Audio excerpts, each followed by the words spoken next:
Welcome back, people. It is episode 39 of season 4 of the Taxi Squad podcast.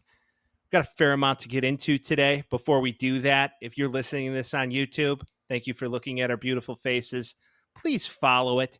Hit that bell in the right hand corner. I think it's over there somewhere. Right. Also, if you're on Spotify or any other listening platform, give it a follow and a like as well. We'd appreciate that, and download it. We got a fair amount to get into this week. We got some strange and unusual talks about Pashats. We also have some conspiracy theories in Mike's Conspiracy Corner, which is back. We have some NCAA breakdowns. Mike may or may not have got his heart broken this past week. Vince's team just beat nobody, so what else is new? And then, of course, some MLB parody and some NFL picks and breakdowns. It's the Taxi Squad podcast. Come on, everybody, celebrate.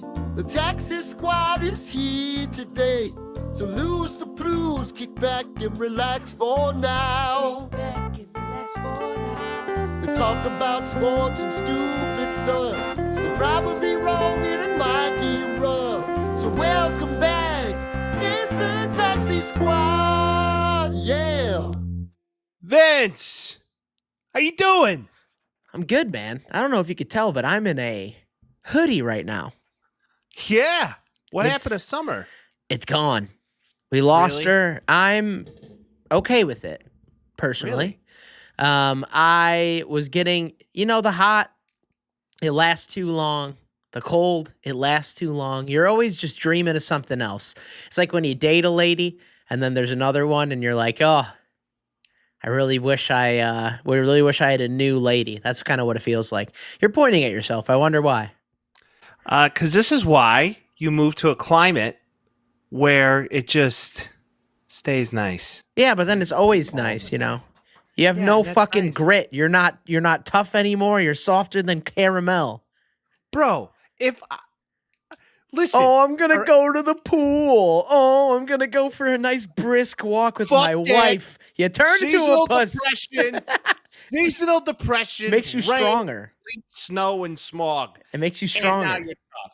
No, Yeah. it doesn't. It's Yeah, depressing. you're just walking around like candy canes and lollipops, skipping to the ice cream shop and getting it with your sweetest. I don't need it.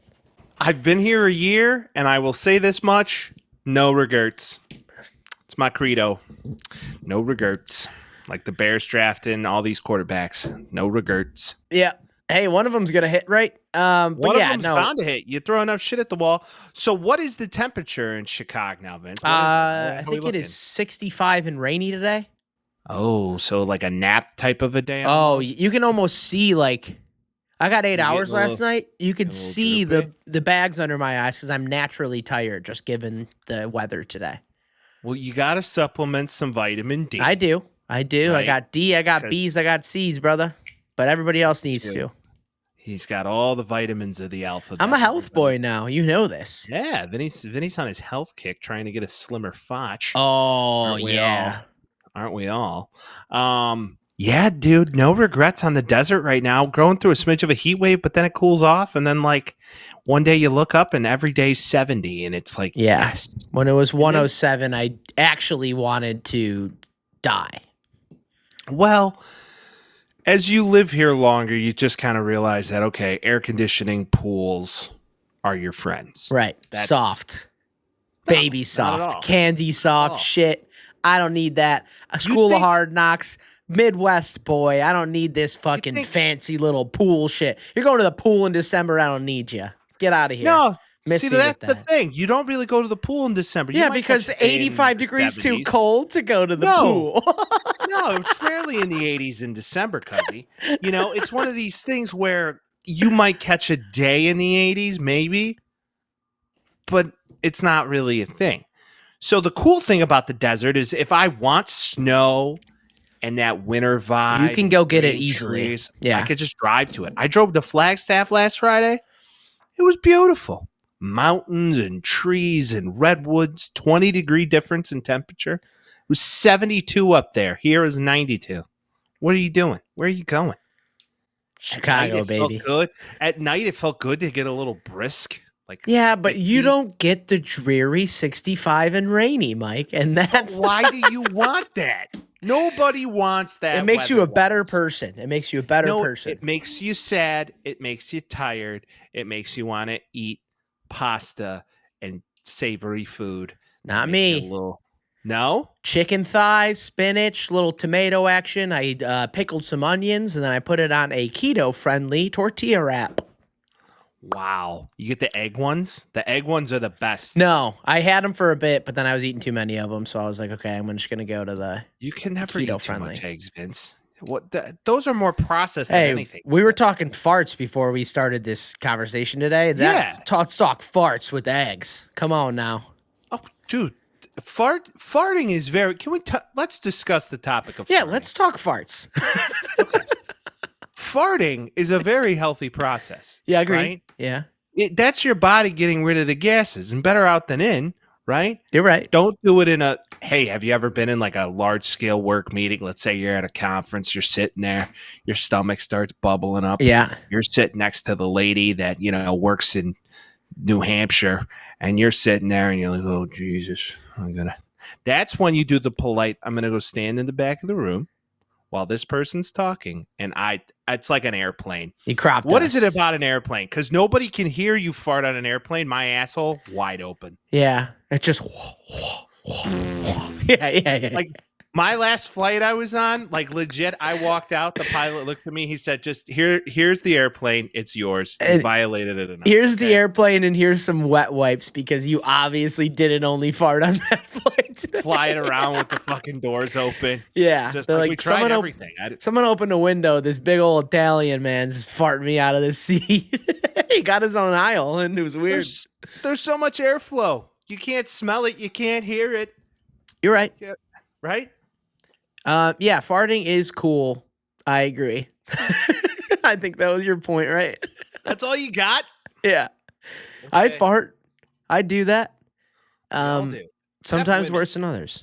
Women don't do not. fart or poop. I think that's confirmed. Now, Correct. if we're talking men, Mike, we have something to talk about. Really, Vince? Yeah. You're the one that found it. So, without further ado. And now, we're going to talk about Jerry Jones and This Strange and Unusual and how you have to have a certain penis size in order to play on the Dallas Cowboys. Listen, man, I get it. Girth is important. Length is important. I don't think he went into detail, or maybe Jamie Foxx just cut off the live a little too early, but, big dicks make good football players? Can we deduce that reasoning? I guess.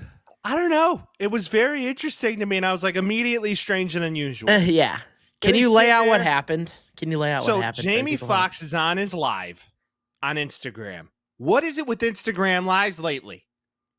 Just Too easy. Shit's going off the handle. Too easy. So Jamie Foxx is sitting next to Jerry Jones at the Cowboys practice, just chilling, live. And then Jerry Jones starts piping up. Oh, this is that running back out of Texas, 5'8", 210 pounds. He goes, he's good, really nice lower half, 8.5-inch dick. And then, immediately Jamie Foxx cuts it. So, one, how does Jerry Jones know the size of this guy's Bouchard? And then two, is there a measurement requirement for being on the Dallas Cowboys? Are we going 6 inches and above? What is the requirement? God damn it. I'm not making the Dallas Cowboys. Yeah, I was about to say. And we're fucked. We're fucked. Yeah. Yeah, you try to get Matt Milano on that team. Bullshit. Not happening. This is the reason you listen to this podcast. I want to start off that way. We get down to the nitty-gritty journalism. We talk about the things that matter, like big old hogs on football players. Pause. My question, okay, so clearly he sees it. Is he just drafting somebody and goes into the locker room and sees it when they're changing, and he's like, okay, yeah, start him, don't start him? Or is it like a pre-draft thing where they walk in and he's like, show me the hammer? And then, is he soft? Or is he like, can you just go into the bathroom right there and get rock hard for me so we can look at how big your dick is? What does he What look are at? the units of measurements? Are we going in Showers? Is he looking for Only showers. and not growers? Yeah. right? Are you looking for guys who? And you're maybe telling are me a little Dak bit of a Prescott's a mixed bag? shower? Because he certainly doesn't show up in the big time moments. You know what You're I'm telling saying? me CeeDee Lamb is a shower? He's skinny and tall, so we might have a big one. Who knows? Yeah, something about those guys, right? Yeah, I unfortunately. don't get it. I don't get it, man. It's one of these situations where you look at it and you go, maybe there's like some dark NFL secrets out there. Oh, there Maybe has that's why to they be. can't find a running back. You got to have a larger hammer. You're telling me Zeke And that's has a Thor's hammer? Well, that's why they keep going back to him, Vince. This Mhm. is the second time they signed him, right? They're like, listen, he might be watching. Jerry's like, that fucking cock, though. He's just dreaming like P. Like- Diddy and Meek Mill. He's like, bring that shit back to me, sweet P. Do you think Jerry was at any of the freak-offs? He could have been just there. I don't He's know. the Just to measurement guy at the watch. back of the He was corner, there to right? scout. Yeah. He has like a He's whole the- scout team, and one of them is just like hog scout, and he's just looking He's- at all dudes with the biggest dicks. No, that guy's literally on the Dallas Cowboys payroll of Cuck Scout. Like, that's his job. He sits That in the is- seat and watches them perform. Everybody else is watching football, and he's watching them just lay pipe. It's like this man's been union for 20 years the way he lays that pipe. Let's get him on the team. Again, this is why you watch this goddamn This show. is why the Taxi Squad podcast is the best podcast on the internet, and don't you forget it. Now, do you have anything else about Dickgate? I have a correlated decade. Okay. All right. So Shannon Sharpe last week Yeah. or the week prior, we discussed his sex tape or sex audio leaking on IG Live once Yes. again. Have you heard the conspiracies around this? I've heard him talk about it and how he's a healthy man. Right. Yeah. So I have a two-pronged conspiracy. Good. Last week conspiracy was good, and I did want to do a follow-up on that too, but let's hear this first. Okay. So put on your tinfoil hats. Yep. It's Wait, hold on. Chicago. I got to make a sound for this later. It's Mike's conspiracy. Mike's conspiracy theories. Okay, so tinfoil hat. So he leaks this video, hypothetically, right? Or it was a mistake, in quotation marks, mistake. The first He got prong hacked. of the conspiracy, right? Yeah, he got hacked. No, Yeah. he admitted it was him. He admitted after I that he didn't think- get hacked. I think there's an angle here because right after this, it's like a week after, there's Raya or hymns or whatever, and now he's got boner pills that he's reading for that he wasn't yeah. reading for before, and now everything you see on the internet, Shannon Sharpe like, get your dick hard, and then okay, so one prong, second prong, Get the and it dick keeps- color. and now, and that was like second prong of the rabbit hole. I've done some research. There is actually a guy who's like a NFL publicist that has also been related, semi-related to P. Diddy. He was also a stylist for NFL players for a long time as well, like pre-draft stylist. And he would also hang around with different NFL players and NBA players.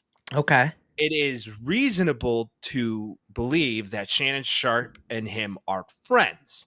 Okay. But there's also conspiracies floating around the internet that potentially Shannon Sharpe and this gentleman had a closeted agreement going on because Shannon Sharpe, for many years, a lot of people asked, Shannon Sharpe, why aren't you married? Shannon Sharpe, why aren't you dating? You would never see the man with a woman in public. But Yeah. you'd always see him with this stylist. One Easily could believe- debunked, but I know what you're What? saying. But now it's easily debunked because he purposely Yeah. leaked his audio of him dicking down some broad named Michelle. Yep. Shout out to That was the Michelle. oldest sentence you've ever said. I like that. Go on.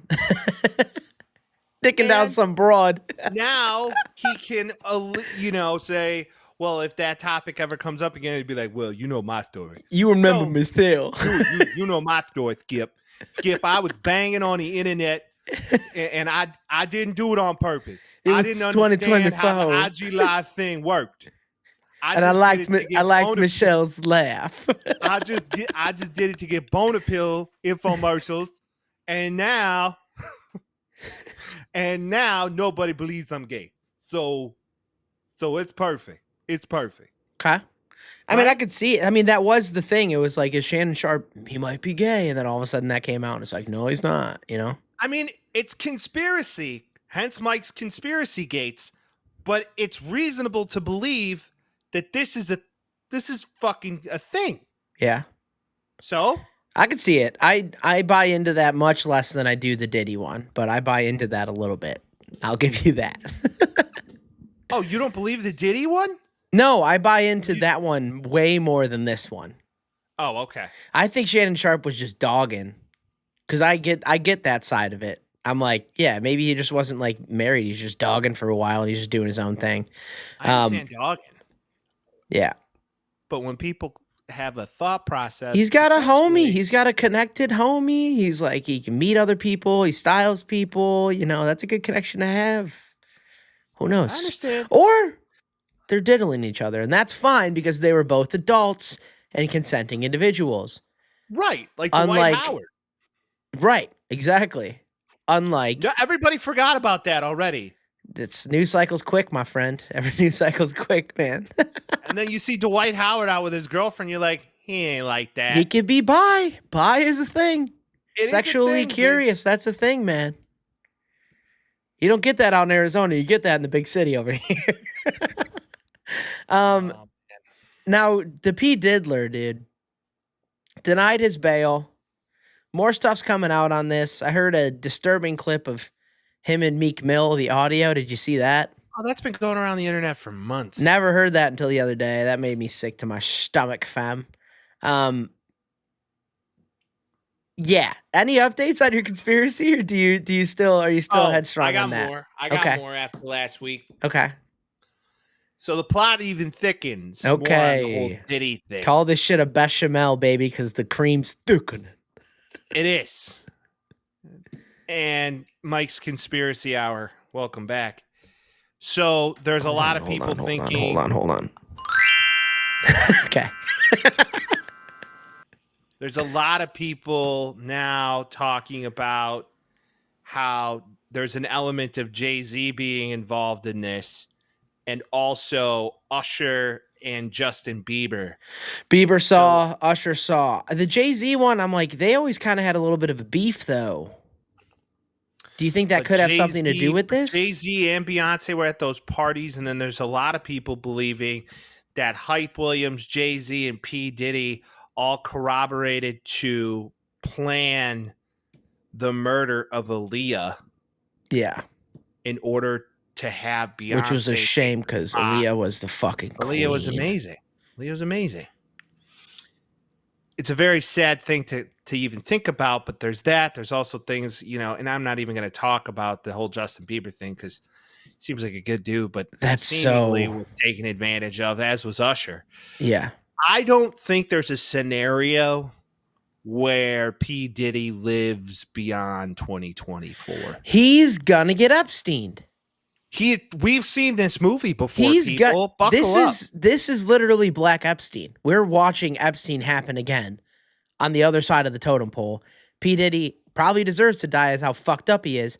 And then now they're worried on suicide watch. I'm like, that motherfucker's on assisted suicide watch, aka someone's gonna go in there and kill him before he lets all this shit free. Like, we can't let this happen because Epstein was so fucked up and we didn't hear anything from that. The same thing's gonna happen here.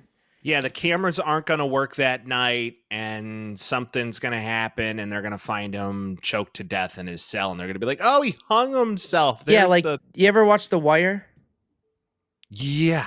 So I think it's season 2 maybe, where like the main guy, and I forgot his name unfortunately, but he's in like the library or whatever in jail, and they're worried he's gonna rat, and he's like doing really well in jail and all that shit, and all of a sudden like he killed himself because he hung himself, and then they looked at it and they're like, this is definitely not a hanging, this is like a suicide, like this wasn't a suicide. That's essentially what's gonna happen here too. I'm almost 100% convinced in that.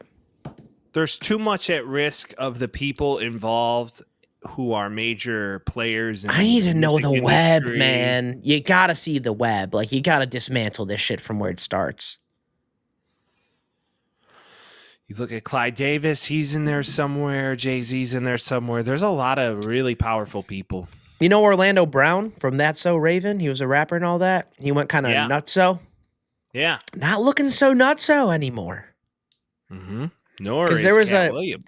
Well, right, exactly. And they're like, oh, like they've just seen it all and they just say it as it is. But Orlando Brown was like, yeah, like Diddy's up to some shit. Like, bring your own drinks, blah, blah, blah. And they're like, yeah, like don't bring your girl. He's like, you don't got to worry about your girl. You got to worry about you. It was just like, oh, shit. Like, yeah, man, it's gross. And it's like it taints a lot of things like in our use for sure, where you're like, this was cool when this happened. This was cool when this happened. It's like, well, why did it happen? And then you're like, well, P. Diddy probably laid pipe on them and emotionally and physically traumatized them for the rest of their life. It's really fucked up, man. It's so fucked up. I laugh because I'm uncomfortable about it more than anything. It's so fucked up. Man is a predator. It's Yeah. disgusting to see it and to hear about it and to think that this type of stuff exists. Like, it's like eyes wide shut Oh, yeah. type shit, right? It's so in front of your face that it isn't at all. One thing's for certain, though. I think Jerry Jones wouldn't want him on his team. Joe Paterno, yes. Jerry Jones, no. Depends on the dick size. Yeah. Let's talk about college football. Sandusky, yes. Oh, terrible segue. Anyway, college football.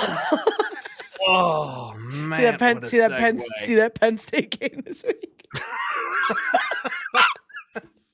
Everybody forgot. Oh boy! Everybody forgot about good old Joe Pa. Drew Aller, dude, he's a dog. Come on, Drew Aller, man, could be it. But before you know it, I don't even think Penn State played. Oh yeah, they played Kent State. They did, yeah, go. and Kent State's been getting thrown around like rag dolls the last couple weeks here. It's pretty bad, man. Yeah, or Meek Mill, whatever your choice. Yeah, they had a boy. We had some absolute bangers of games this past weekend. It was a wonderful football Saturday and Friday night. Friday night, if you start out the kickoff of this big old Big Ten weekend, because it really was the weekend of the Big Ten, you saw some games. To kick off, U of I versus Nebraska. Whoa. Nebraska. Wow. What a game, huh? Dylan Raiola looks to be him, don't get me wrong. But U of I's defense is just filthy. That defense is potentially top 5 in all of college football right now, and I'll say that with confidence because they gave them the breaks, and they won that game in OT. Good Raiola job. was trying everything in his little basket of tricks, and not much of it was working. Some of these interceptions are just truly impressive. Not necessarily all his fault, but there was an interception in the first half that truly was unlike anything I'd ever seen. Vince, I actually recorded it on my telephone to send you. And I did send it to you. You did. Yes, you did. I think I probably did in passing. Yeah. It was truly one of these picks that you were just blown away by. It's a shooter's gonna shoot mentality, I feel like. He has a quantity over quality situation going on right now. I mean, 35, not a crazy amount of passes, but he was launching it downfield for a lot of the game. The guy's name you got to look at here is a kid by the name of Torrey Cox Jr. Yeah. Holy shit. Didn't P. Diddy do that? Torrey Cox? Anyway, go on. Intercepted the ball like from the dude's arms midair in the end zone. Came down, possession, turnover. What an electric start to a football game. Are we talking Brett Bielema, top 4 coach in the Big Ten now? It's going to depend on top the next 5 few weeks, right? But U of I has been like considerably better than they've been in the last 25 years, in the last 5 years. He could be turning it around here. I mean, you look at the stat line. Granted, they ran the ball well. Granted, they had some... With a couple different guys. They did. But I mean, Pat Bryant, 5 receptions, 74 yards, 2 touchdowns, and then Yep. this Luke Altmaier. Mm-hmm. I mean, not necessarily a world beater, but still threw for 4 TDs. Game manager, no turnovers, disciplined team. It feels like you can't tell me Wisconsin Madison's like, hey, what's going on with Brett Bielema? Maybe let's get him up here. Maybe let's try it out for a Dude from moment. Cincinnati. What's I his know. name? I forget his name. Fickle. Luke Fickle. Yeah, but Which right now, Madison should not be in this position. I mean, they are not looking good. no, They're not no, even they're ranked. not. And then Alabama beating them felt like obviously Alabama's going to beat them, but they just destroyed them. It was just a bad look, honestly. Like UW Madison does not look good right now. I feel like we could say that about a lot of teams outside of like 3 or 4, which is usually how it works every year, which is why the playoffs, some people have arguments against it because of this. But like couple teams where you're like, hey, maybe they're good, maybe they're bad. Fringe teams just get blown out by teams that they shouldn't be. Like that kind of seems like a consistent this year. I don't know if the blowouts are consistent, but the games I would say are far more competitive. The whole idea of trying to merge all these conferences is actually, I believe, working. I think And it is too. It's more exciting. It's far more exciting to see these teams from different conferences in different parts of the world play on Saturdays now. You know, I mean, for example, of course, U of I Nebraska is always a Big Ten matchup, but then, you know, let's move over to USC Michigan, which was absolutely electric. Thoughts? What are your thoughts? I just want to know your thoughts. This game was close. Dude. To start, let's put it like this.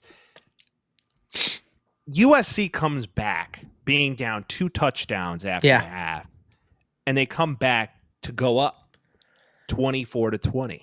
Every inkling of like everything was on their side. Like the complete game shifted to them. It seemed at that point. That last drive was fucked.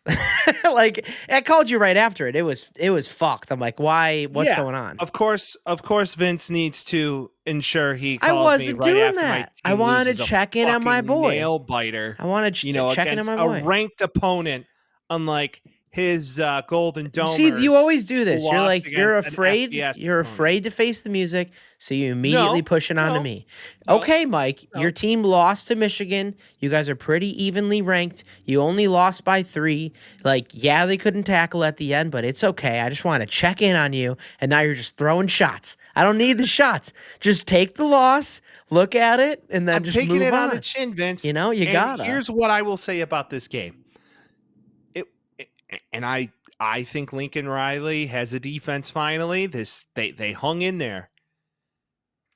In the second half, they really only allowed 13 points, but that second touchdown drive really kind of ruined it. And I believe this game was poorly management from a time perspective by Lincoln Riley. Lincoln Riley had the football with 4 minutes left. And he just wanted to score. And he got greedy. And he ran 3 screenplays in a row. And they went fucking nowhere. And then you punted and you pinned Michigan in their own territory at their 10. And then a little guy by the name of Khalil Mullings fucking tears off for an 80-yard run straight up the gut of your defense. And then you knew from right there you had problems. You had an opportunity in a 4th and goal to stop them. You couldn't. Ball game ends. Is this bad habits die hard as far as like, we got to keep passing. We got to keep passing. Like, hand the ball off. 13 carries in a game where you led a decent amount of the 4th, I guess, until the end there. I just don't understand why you're up 4 points in the 4th quarter and you realize this team is running out of timeouts. Put the ball on the ground. Run the football. Yeah. Woody Marks was running well that day. The fact that he only has 13 carries all day, to me, is aggressively bad. When you throw the football 51 times in a game, that's my point. What are we doing throwing there? I understand coming out in the second half. You guns have to. blazing. Yeah. But once you take the lead, now let's manage a football game. And I believe that's really what got the best of the Trojans this past week. I'll say it right here. I think they got outcoached. It's better to do In the this game of chess, you got outcoached. It's better to do this in week 4 or 5 or whatever we're at now than at the end of the year. What you can hope for is, hey, run defense, run offense.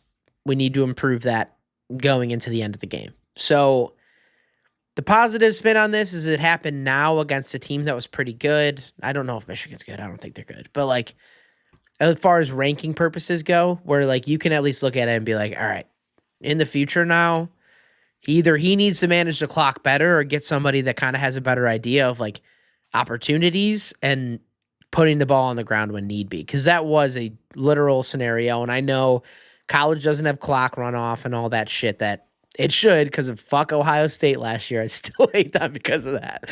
But like, you have to be able to waste the clock out a little bit more because Michigan did it perfectly. Granted, 80-yard run doesn't help out a lot. But even after that, it looked like Jonathan Taylor against the Bears. Just right through the middle, right through the middle, right through the middle. Just holes the size of fucking like hurricanes, you know? Like you can't win that way. Yeah, holes that you could definitely drive large pieces of aircraft through. It was pretty aggressive as to the defense in the fourth quarter. They had one more drive to hold put, and they were holding the majority of that second half. They really only allowed they allowed one touchdown up to that final drive. Yeah. In the second half, and it was down to the final 3 minutes, and you just got worked. Better now than later, Mike. Well, I agree. Better now than later, but now I still don't want to see that. This game could have been won with poor clock or with better clock management. There was poor clock management. So now you're in a scenario where if you walk out of Ann Arbor victorious, even in a close game, you may now be ranked 10th as opposed to 13th. You might have been like 7, depending on how that fucking cookie crumbled.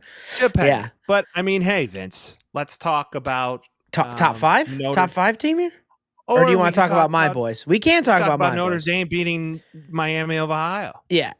Okay. Yeah, man. I mean, we have to win every game. That's what I said initially. They're winning every game. Riley Leonard looks really good against bad teams unless you're NIU for some fucking reason. Honestly, more scared about this than I was against Purdue because they're a team that we're supposedly underestimating. One thing I can say is Riley Leonard's got fucking wheels. So let the man. Said last week, Vince. He's a running back that can throw a little bit. He's a running back that can throw a little bit. You got to let him do it. He almost had as many rushing yards as he did throwing yards, which is pretty cool.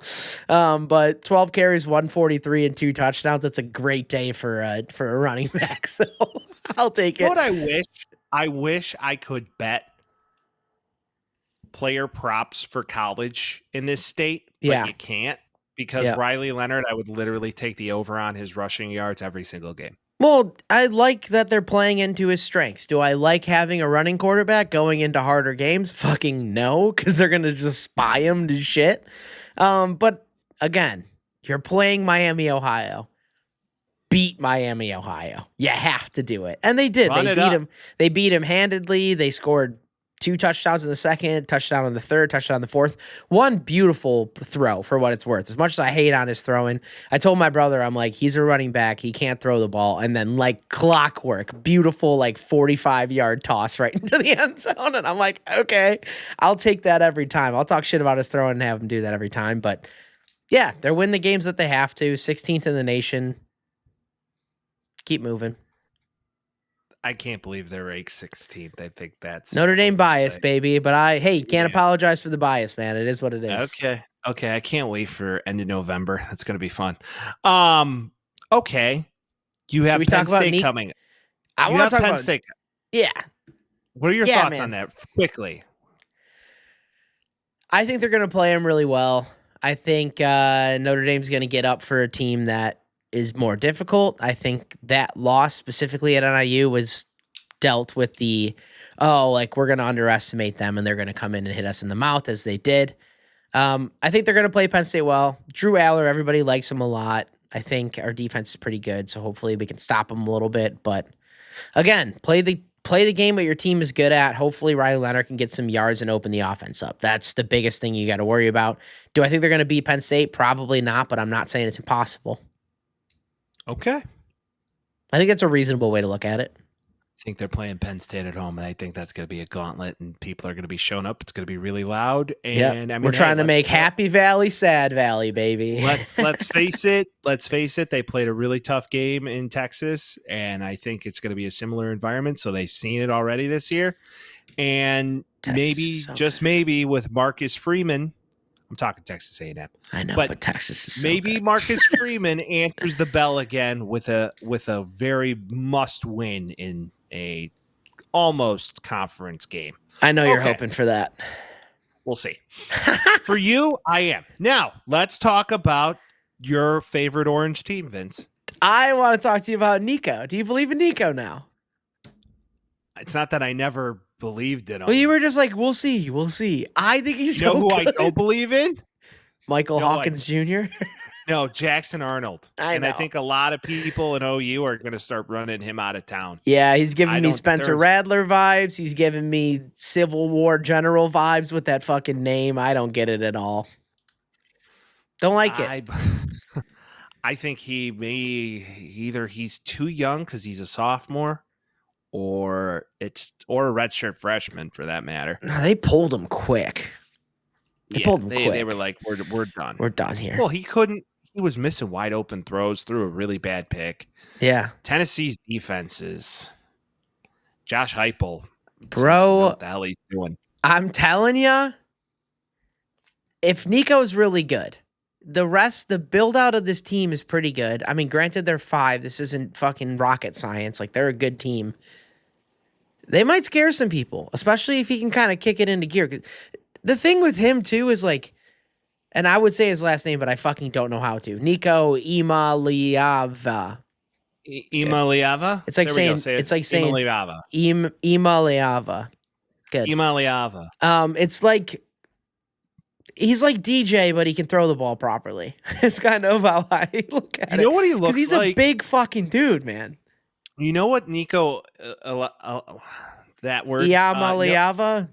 Alamaliava, and Yeah. also with you, he looks like the recruit you get in NCAA 25. Yeah. That is nothing you would see in real life, but somehow it's like feasible in the game. Yeah, I got And he's Michael like Gastineau. He's 6'5", 99 speed slot receiver.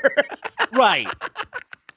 He's like 6'5", 93 speed, has a cannon of an arm. Yeah. And can throw at any arm angle. That's what he looks like. The intangibles are through the paper. To watch him run, he looks like a baby gazelle. Mm-hmm. He could put some more size on, but For sure. He's a redshirt freshman. Yeah, he's young. And he's had a year to learn, so that's great. And this system fits him great. When he takes off running, you're like, oh, there goes the baby deer. And then when he throws dimes, he's putting balls literally right in the basket. Well, he went to the Joe Milton camp of throwing the ball long. That's going to help He has a lot. that windup. He does. It's kind of funny you say that because he has that kind of Milton windup thing. But he could throw the ball out of the stadium. Tennessee, to your point, if they get another recruiting class, I'm interested to see how they play against a real SEC opponent because I believe OU looked like a Big 12 team playing an SEC team, and I hate to say it, it tracks. They're going to need some. Hey, Tennessee's been SEC though. I know that, but that's what I'm getting at. OU looked like a Big 12 team going up against a team that they were overmatched against. Yeah. And this game could have been far more egregious than it was. If Heupel wanted to, he could have ran up the score, but he didn't. Yeah, and also the end of the game was kind of like a let him score so we can just end it situation. That's why it was 10 points. He was going into his alma mater. He won a national championship with OU. Yeah. So he didn't want to bruise them badly because he probably could have if he wanted to. I agree. They kind of were doing whatever they wanted. I mean, I think Nico only threw the ball 12 times, right? He threw the ball 21 times. times. 13 for 21, 21. 194 and touchdown. Do exactly what you need to do. Yeah, do what you need to do. Get out of town. I like But that. you look at OU's offense, they looked anemic. Defense came out strong in the first quarter, and then after that, it was just like, all I right, don't now know if they're good. I don't know not. if they're good. I would see Nate, give a me a world- call and convince me otherwise because I don't know if they're good, dude. They're not good. Yeah. And I think Norm and Nate, of all people, would probably agree that they're not good. And they don't have a Caleb Williams And- coming up. So, And yeah, it doesn't look like Venables is bringing in the next level of quarterback that Caleb was or Kyler was. yeah. So I think there may be a world where that seat is heating up in Norman. I don't think he's a good coach at all. I think they got to get I rid think of he's- him like now. I think he's I a don't think good he's a good defensive coach. I don't think he's a good head coach, excuse me. Yeah, I agree. So you're saying he's like the NCAA version of Josh McDaniels? Yes. no of Eberflus? Oh. You think because we'll get into it, but I got some Same. topics for I it. think we're about to agree. Miami, Mike. I know they played South Florida. Cam Ward is so just like he might be my nonchalant favorite. with his shit. He might be my favorite could- player in the whole like, fucking he- country. He was telling Southern Florida, "Hey, ball's going here. Show up." Dude, he is the coolest guy to play in college football this year. He leads the Heisman voting now. I'm almost willing to bet that minus 110 on him right now just because I fucking love the guy so much. College football is better when the U is good. I think it's pretty College easy to say football's that. a lot better when the U is good. And I have no reason to think that they can't push for a title this year. I don't think they're going to win one, but I do think they're going to have a pretty decent push at it, and they might even make it to the top 4. Doesn't matter as long as they're top 10 and win the ACC. Well, which I don't. Who the fuck is going to compete with them in the ACC this year? Can't say Florida State, Florida State's out. Duke. Clemson, Duke maybe in Mike's Clemson? dynasty. Yeah, Mike's right. dynasty team in NCAA. Oh yeah, congrats 25, on your national absolutely championship. smoking them. Finally won a natty over the weekend. Sent to Congrats. Vince. Thank you. Proud of you. Thank you. Larry Stash finally victorious. Shout out Larry Stash.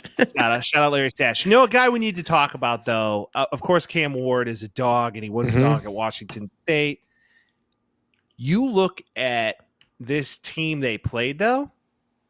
Did you know that there's a very familiar last name kicking at South Florida right now? Borregales. No. That's Miami. No. The kicker. Nico Grammatica. Martine? Nico fucking Grammatica. No shit. What a last name. So Martin Grammatica, the Grammatica brothers, who were arguably like the first over the pond boys to come across to Yeah. kick in college and then played in Florida and Arizona. Yep. One played for Martin, Bucks. and then I forget the other one. Didn't It was- Martin Grammatica win a Super Bowl with the Bucks? He did, and then Yeah. there was his brother played for the Cardinals. I forget his name. His brother is Bill? Yeah. Bill Grammatica for the Cardinals. So Bill Grammatica famously tore his ACL on a kick celebration. Yes, he did. That was like the funniest thing in the early 2000s. Yeah. But it's great to see that the kid is out there doing it, and he's That's- walking in the footsteps. Good eye. Didn't even see that. A Grammatica will play in the NFL again. Mark the words. Probably. He's kicking for South Florida. We'll see what happens. Hey, remember the guy who kicked for Florida State when your boy Jameis was there, who everybody lost their mind about, and then he just became like a journeyman kicker? You know, just like how the Bears wasted a 4th-round draft pick on a kicker, or my bad punter. Punter. And yeah. now And we're Tory learning- Taylor's a dog. We need him he's a not. lot. If you actually look at the numbers, He's been good. He's very average. He's a But, rookie. all right. He's been good. Yeah. All right, but let's talk about maybe the game of the weekend, and I hate to give them more spotlight than they already have in the national media, but Colorado. I know, they were good. They were good. Shedeur Sanders, with seconds left on the clock, ties He's the good. football game. Yeah. And boy, oh boy, Travis Hunter threw in that mouthpiece. Dude, he's forced such a a fumble in dog. overtime, and they won that game basically on will alone. Yeah, I mean, that offensive line of Colorado is atrocious. they're so bad. They're so Shedeur bad. is running for his life every man. single play against fucking Baylor. Yeah, it looked like Caleb on USC last year a little bit, where it was just like, just make something happen, just make something happen. Shedeur Sanders is very good. They did play Baylor. Baylor's not very good this year. They don't have Matt Rule anymore. I'm interested to see what happens the rest of the year with them. Is Shedeur going to be the first overall pick? I don't know about all of that, but there's some time for them to do that. Whatever, man. It's Baylor. They play UCF. They play Kansas State, which should be a hard matchup. Arizona, Cincinnati, Texas Tech. Call me when Utah comes and we'll see what happens. But they're good. I just don't believe in them. But I think that might be bias against them. I can't wait till Utah plays them. When's that? Dude, they're going to fuck. November 16th, they're going to fucking destroy them. That defense is going to be so mean to them the whole day. But again, Travis Hunter may be the best athlete I've ever seen on a fucking football field. So, like, he's lethal. He's insane. Lethal. He's insane. He also took Jordans that LeBron gifted to Deion Sanders the other day. I watched that video. That was funny. Well, very cool. I mean, hey, LeBron was at a Diddy party. You don't forget. That's true. And he FaceTimed with him. It was a whole thing. Oh, yeah. But all in all, Vince, I mean, what a weekend of college football that we had here. Oh. Arch Manning just made Louisiana Lafayette General Booty Cheeks. Yeah. And just fucked him up. General Booty, coolest name in sports, probably.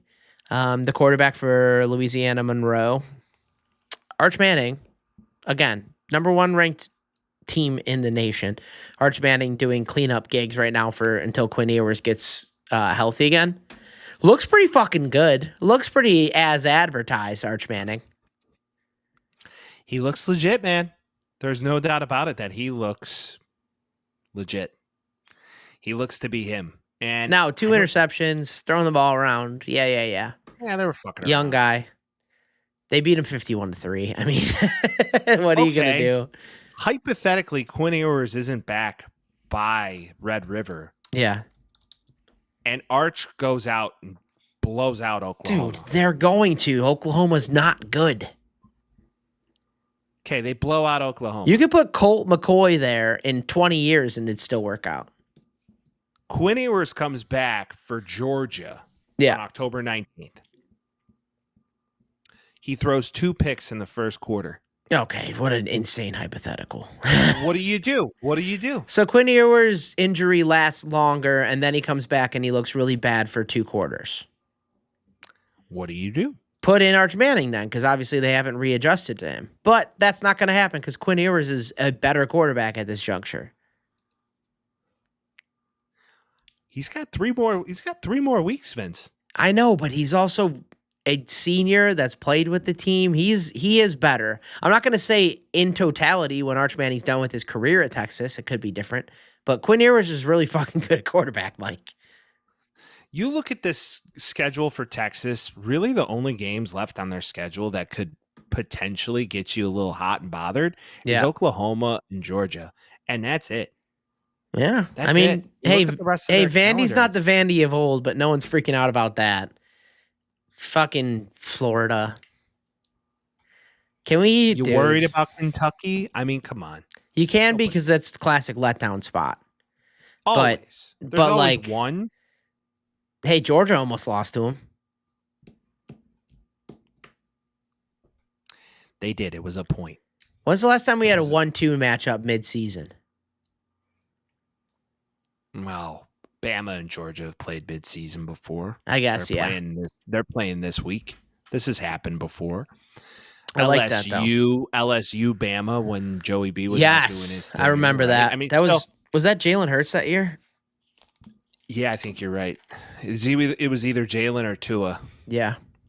So it's going to be interesting to see. USC's got Wisconsin coming up this next week. Vince has got easy Penn win. State. Easy loss. I hope so. We're going to play. We're playing them at the Coliseum, so we come off a desperate road loss. We'll say now we're going LSU home to play against a Big Ten team. If USC loses convincingly to them, then it's a season ender, I would say. I'd say you're right. Because Wisconsin's not good. And if they have a really hard time and end up losing it, it's not going to look good. I don't think they're going to. I think that's essentially impossible because Wisconsin's kind of they look soft this year. Wisconsin does not look to be the second year of a head coach that was supposed to turn around a program to make them relevant in the Big Ten again. Let's put it that way. 100%. But hey, those Cincinnati guys, what are you going to do, right? Who needs them? Family. Michigan, though, I will say this. They surprised me. They looked a lot better than they did against Texas, and it just goes to show you how good Texas is, that they went in to play a team like Michigan, who's arguably, I think, top 3 in the Big Ten right now. Ground and pound. And that's their move, ground and pound. They played a strong defense, too. I think they just overall it was a great... What's the quarterback situation? That's the problem. Alex Orchie sucks. Whoever the other fucking guy sucks. They don't have anything. If they can recruit a quarterback to Ann Arbor, I think in the next couple of years here, they'll be right back to where they were, unless they're sanctioned out the yin yang, which we'll see. It very well could be. But then again, now you go into another Big Ten matchup at home, Minnesota. Minnesota played a really close game against Iowa. Sneaky little Minnesota. Iowa, man, they came out of nowhere and ran the ball down Minnesota's throat. Hey, if they got one thing, it's running the ball, because you know damn well they weren't passing it ever since the beginning of fucking time. So come on. You're not doing that with what's his name? I forget his name. McNamara. Oh, Cade McNamara. Talk about Michigan quarterbacks. Let's go back to that let's run that mixtape back. But Vince, you got some games coming up here. Anything you're looking forward to? Next week, I'm going to watch Miami because that's can't fucking miss television. Anybody that's watching Miami, I love Miami. Almost unfortunately. Auburn's so bad this year, too. This is the thing, Oklahoma-Auburn should be a new SEC matchup. Let's fucking go. Auburn is so fucking horseshit this year that who cares? They haven't been good since Bo Nix. Which is crazy. Semi-relevant. Which is fucking crazy. Oregon, UCLA should be fun, but UCLA is not that good. We're looking at a lot of matchups that are I guess we'll see. But Notre Dame, Louisville, Saturday, September 28th. That's the one I'm going to get up for. He's getting up, people. Another game I'd like to point out that you should probably watch because it's a skosh of a rivalry and two teams in the Big 12 that don't like each other is Kansas State and Oklahoma True. State. That's going to be a game. That's always a surpriser. Oh, man, Kansas State came out of nowhere. Well, I think Oklahoma State has something to prove, too, so it should be an interesting battle. Nice color matchup. The purple versus the orange. I like that. Underrated color matchup. Look at that. What do you think your boys are going to do against Louisville? I don't know, dude. Run the quarterback a lot, make a lot of good defensive stops, and then maybe win by a touchdown. That's what I think is going to happen. All right. Who fucking Urlacher knows? Boy. The Urlacher kid is Kennedy doing real Urlacher work. is the fucking man. He hits like his dad, and I like that a lot. Dude, that's the thing. I have no issues with this defense. Even against NIU, we held them to 14 points? It's just the offense couldn't do anything. This whole team relies on the offense because the defense is fucking nails. It's going to be good. Like the Bears. Yep. All right. Every team I fucking root for. God fucking damn it. No offense, all defense. Bear down. God damn it. All right. So, Vince, we have a new semi-topic while the baseball season kind of winds down. Yeah. This is potentially the very last week of Real Deal Baseball, and next week we'll kind of do a wild card breakdown and kind of see exactly how this whole thing is about to play out. Playoff outlook, all that. MLB, NBA, other. How you feeling? What's on your mind right now, and other things other than football? The Fightin' Phils officially take the NL East, which is not as been a given the last couple of years, but this is a means to an end here. I believe they're tied right now, maybe one game back from the Dodgers for the lead in the NL. Meanwhile, Baltimore has been playing like shit. America's team has not been playing well, and goddamn it, the New York Yankees have been playing pretty good. They're 8-2 in their last 10. They're just about tied up, ready to go top of the AL. Looking at the wild card, we have the Orioles and two new additions to a division that I care about, I guess, but not really anymore because fuck them. Detroit Tigers and Kansas City Royals both looking to clinch a spot, with the Minnesota Twins one game behind. Again, the White Sox are 36-120. And on the other side, Mike, Arizona Diamondbacks, welcome back. Bring me to life. Wake me up inside. Evanescence. This series coming up over the weekend is going to be like playoff material. Yeah. This is like real-time shit. They need to, if they win this series against San Diego, they're the top seed, right? They're taking that wild card. If they sweep them, because San Diego's at 90 wins right now. And meanwhile, the New York Mets, who everybody thought was going to be ass this year after getting rid of their guys, fuck it, we ride. We're in the playoffs. A couple things to note: Atlanta Braves still outside of the playoff run right now. Fucking crazy to me that they're even considered questionable to get into the playoffs, which is insane. And a team that makes me sad that isn't competing right now, and I don't even know if they can unless they have a really good last 6 games here. Seattle Mariners should be better. That's my take.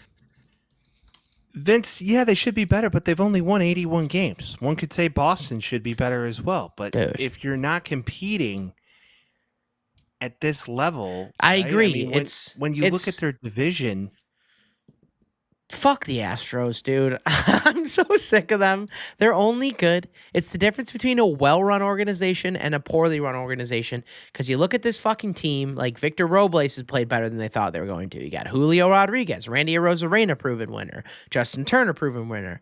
Like, there's guys on this fucking team. The pitching staff's fucking good. I don't get it.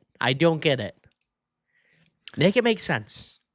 The Astros always look like they're going to be ass in the first half of the year, and then they wake up in the second half of the year. It's the story as old as time. And chances are the Yankees are going to play them again in the ALDS, and they're probably going to lose. You're right. Did you see what happened to CJ Abrams? No, I did not. This should have been our Strange and Unusual, and I just thought about it, and it's funny. CJ Abrams, former top prospect, guy that's kind of went around a little bit. He got demoted the other day. Do you know as to why, Mike? Oh, for the Nationals? Yeah. Why? Because he went out gambling? All-nighter casino, baby. At Wrigley, he was all-nighter gambling in Chicago, Illinois. Vegas, Chicago, same. Maybe not. Option to AAA, but hey, man. You think he cares? He's still getting paid his MLB contract. Yeah, but barely. He's not like he's got a big contract yet. He's still a prospect. He was an all-star this year. He's still a prospect, an absolute though. Beast. Okay, at this stage of the game, he made a mistake. He's still a kid. Whatever. I agree, but that was funny. He went 0-4 in the series, and they were like, "All right, you fucked up." He went 0-4 because he was fucking Dennis Rodmaning around without being Dennis Rodman. Correct. Outside of that, then, did you? I know you saw this. I sent it to you. This is a segment I like to call "Owners in Baseball Are the Fucking Worst," and I have 2 things to bring up. Number 1, John Fisher. Did you see his announcement to Oakland Athletic fans? That They're moving to Sacramento. Yeah, and then he essentially was like, the city's horrible, and I never wanted to do this, and yada yada yada. Fuck you, suck my balls. You're a piece of shit. Fuck John Fisher. What Always do you been mean that way. This city is horrible, and he They never wouldn't wanted give to- they wouldn't give me the money to do what I needed to do, and that's the only reason I'm leaving is because the city doesn't care about you. That's what he said essentially. That's truncated, obviously, but So he gaslit them. yeah, he's a piece of shit. He's always been a piece of shit. Gaslighting piece of shit. We had like Loves Banana Republic. we had like Never a buy 30 Banana Republic. Yeah, dude. Never. Even their beautiful, awesome fucking silk underwear. That's awesome, and I still have a pair. Yeah, but fuck that guy. It's always fuck John Fisher. We said that when we did that Strange Unusual with him. Now the Pirates owner by the man, I don't know what his name is probably a GM move here. Rowdy Tellez, our thick king, our chubby boy, above average hitter, WRC plus over the last month. Tellez has a contract and reportedly entitles him to $200,000 after 425 plate appearances. He's at 421 plate appearances, and what do the fucking Pirates do? They option him down. They DFA him 4 at-bats from getting $200,000. Fuck you guys. He's been a stud all year for you. Fuck you. That's so bullshit. That's so bullshit. If you're like a player like who's getting paid, for example, what's their Reynolds is their center fielder. Mark Reynolds, yeah. Mark Reynolds, absolute dog. Yep. You just maybe say like, "Hey man, here's $200K." No, I'd You say lost fuck for this us. stupid ass team. I'm not playing for them. They don't have any morals. Or you pool your money as a bunch of players and you say, "Hey man, here's that money you would have made." just spit it in his face. It's so fucked up that they would do that. It's so dirty. I would file Is a it, though? grievance. I would file a grievance. And in other news, the White Sox are considering Grady Sizemore as a real managerial replacement. because Yes, he's they done so are. much growth. Oh my goodness. Yes, they are. He's handsome. And you know how we feel about handsome coaches out here in Chicago, baby. Mind you, Mike, so we're recording this on a Tuesday. The White Sox are at 120 losses. They have the option to do something very, very funny and break the record / tie the record. And they're talking about Grady Sizemore coming back as manager, and Chris Getz is talking about the free agent market right now because they want to talk about anything besides the fact that they're going to be the worst team to ever perform in Major League Baseball. Isn't that fucking funny? At this stage of the game, there's only one thing to do, and that's laugh. I don't understand this team. Mm-mm. I don't understand. Oh, game got delayed. How dare they? The ownership is horrific. I lose words as to how bad it is anymore, and It how ain't gonna it's getting change. seemingly worse. Until it's sold. Jerry Reinsdorf is the fucking shit stain on the bottom of my shoe. I fucking hate that guy. It's horrible. They're not I only in this- hate one they're person. not in this to make money, or they're not in this They to are. win baseball games. They're only anymore. in it to They're make just in money. to make money. Yeah. And you know what's so funny, and I hate to say it for all our Cub fan listeners out there, if you look across the city, and your Northsiders are starting to smell a little similar, because you got rid of a really good manager who was about the team that helped grow it, and you bring in Counsell. What did that do? Counsell at least was a good manager. We brought in a fucking way past his prime alcoholic Tony La Russa. It's a little bit got worse. us to a playoff game. At this stage of the game, I'd prefer him over Grifol. Yeah. And TLR said You we were going to can't- surprise some people this You year. can't blame Grifol. You can't blame fucking anybody except for Jerry, and then twiddling his thumbs with his fucking best friend and hiring guys and not letting him do their job. This is a Jerry Reinsdorf issue, and it will always be so.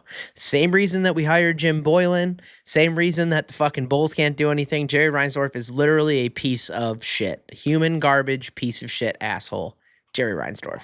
Why you won't catch me at any of those games? Fuck that anymore. guy, dude. God damn it. I can scream it from the mountaintops. He's fucking horrible. He's the worst person in my life, truly. Yeah, we don't even know him. I know. And if I did meet him, I'd be like, you're the fucking worst person in my life. If I were to ever meet him, I wouldn't assault him, but I would verbally assault him. Yeah? What if you I- were driving and it can never be traced back to you, and you're down a dark lit street, No. and you're like, that's Jerry Reinsdorf. Nope. You speeding up?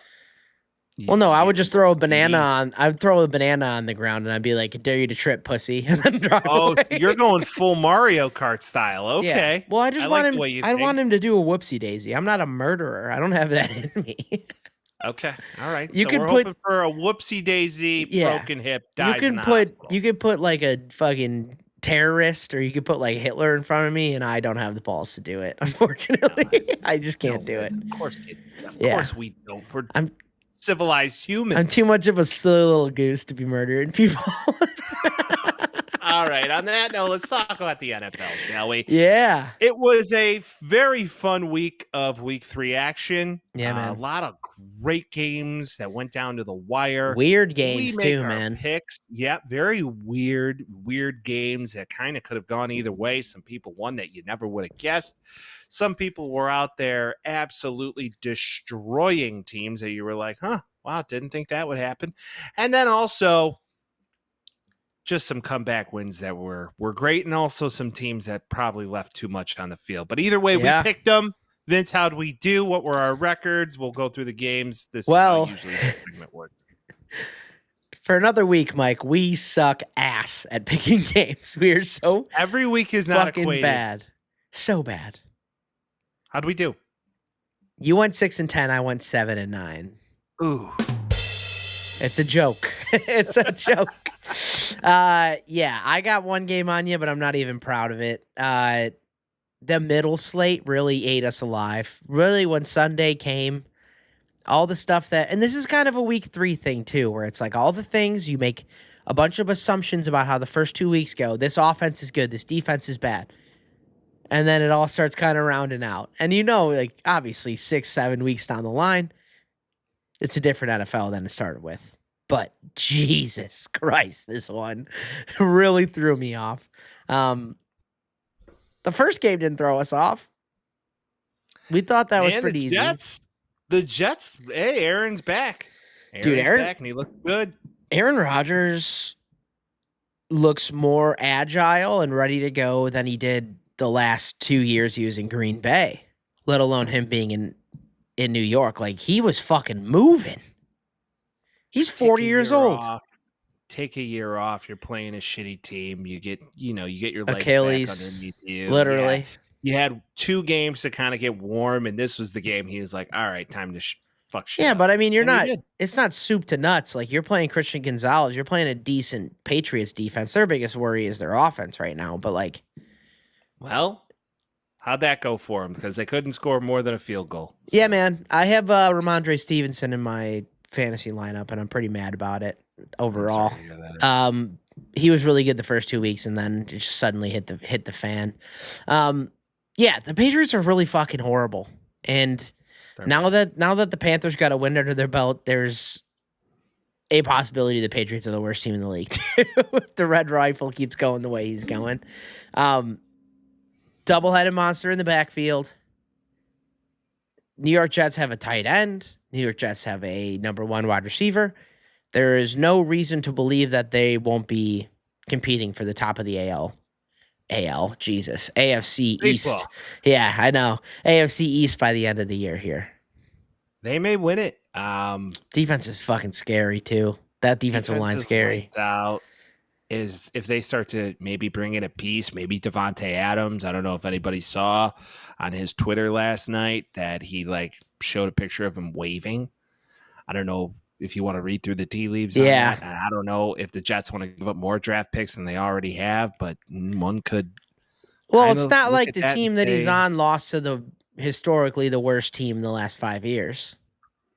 True. Oh, fuck, they did. They lost to the Panthers. Damn it. Yeah, they did, and we'll get to that. But speaking of really bad teams, Oh, man, the Giants, Vince, I told you something's got to give. And sure as shit, Danny Dimes went out there and became one of the biggest Dude, anomalies in the NFL. this He is. is so. I fucking hate the NFL. I love he is it. So interesting. I know he's because bullshit. The He's first 2 games looked like shit, and then he comes out against a really good Brown defense and I know. fucked them up. I don't understand it. Being an NFL fan is fucking hell all of the time, but it's the best thing in the world. Daniel Jones is supposed to be bad.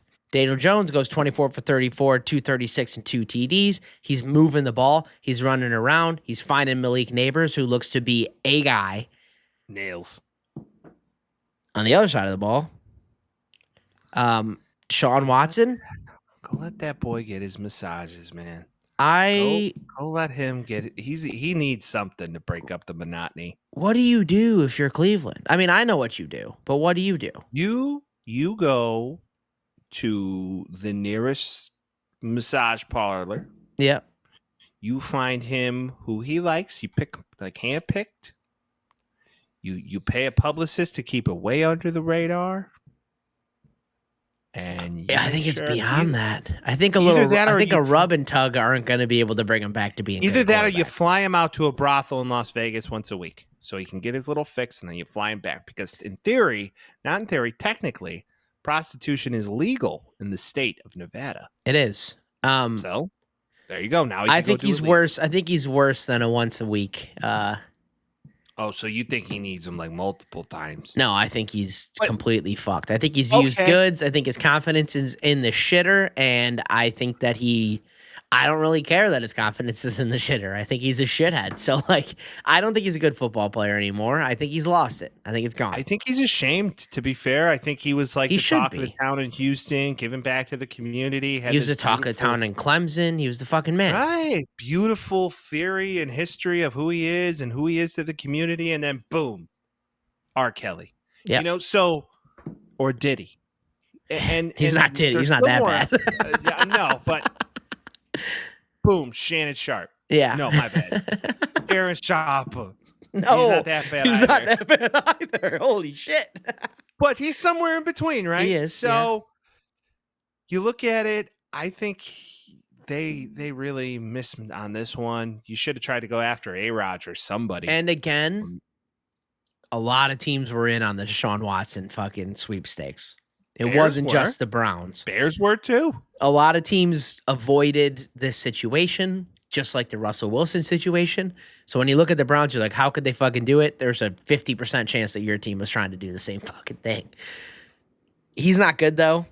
They're screwed. At what point do you just say, we have to stop?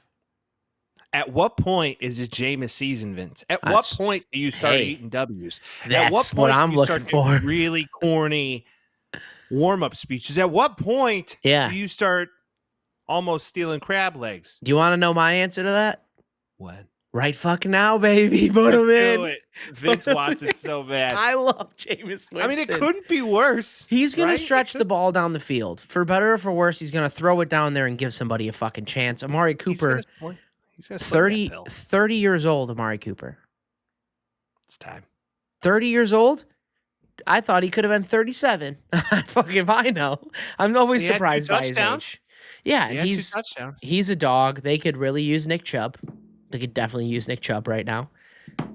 Yeah, man. I don't understand this. I think this is a flash in the pan for New York. I don't think they're going to be good next week. But this is what Daniel Jones does. He does a little bit of good, and he does a whole lot of bad. We'll pick him. Well, Giants... They got their roses. Malik Neighbors, proven dog. We'll still see if Danny Dimes can play in this league. He shows these flashes of him looking like almost Cam Newton. Verdict's out, dude. Come on now. I don't know, man. How did that work then? It just doesn't make sense. It's kind of an anomaly. Broken clocks right twice a day. You had a point. 12 field now. You give him a lot of time. You give him a lot of money at some point. Because if they continue to have him after this year, then the rest of the contract kicks in, I think. If they get rid of him after this year, then the contract is voided. So they have a choice to make. He's got 1 year. He's got 1 year to prove it. And Kay Adams may be on that gravy train. All right. New Orleans. Saints. This game was so much closer than we thought it was. New Orleans. Sham. First 2 weeks. No, they're a good team. Mike, they were scoring at insane clips the first couple weeks of the season this year. They were the best offense in the league. Philadelphia has no world beater on the defensive side. part of me They woke feels, up and this week. granted, They woke up this week. they almost won. Maybe they should have, unless Saquon Barkley wasn't Saquon fucking Barkley, who's a dog. But Yeah. New Orleans scoring 12 points this week against Philly. Maybe they found something that they didn't have before, that the boy Kubiak is now like, oh shit, I got to go back and adjust this.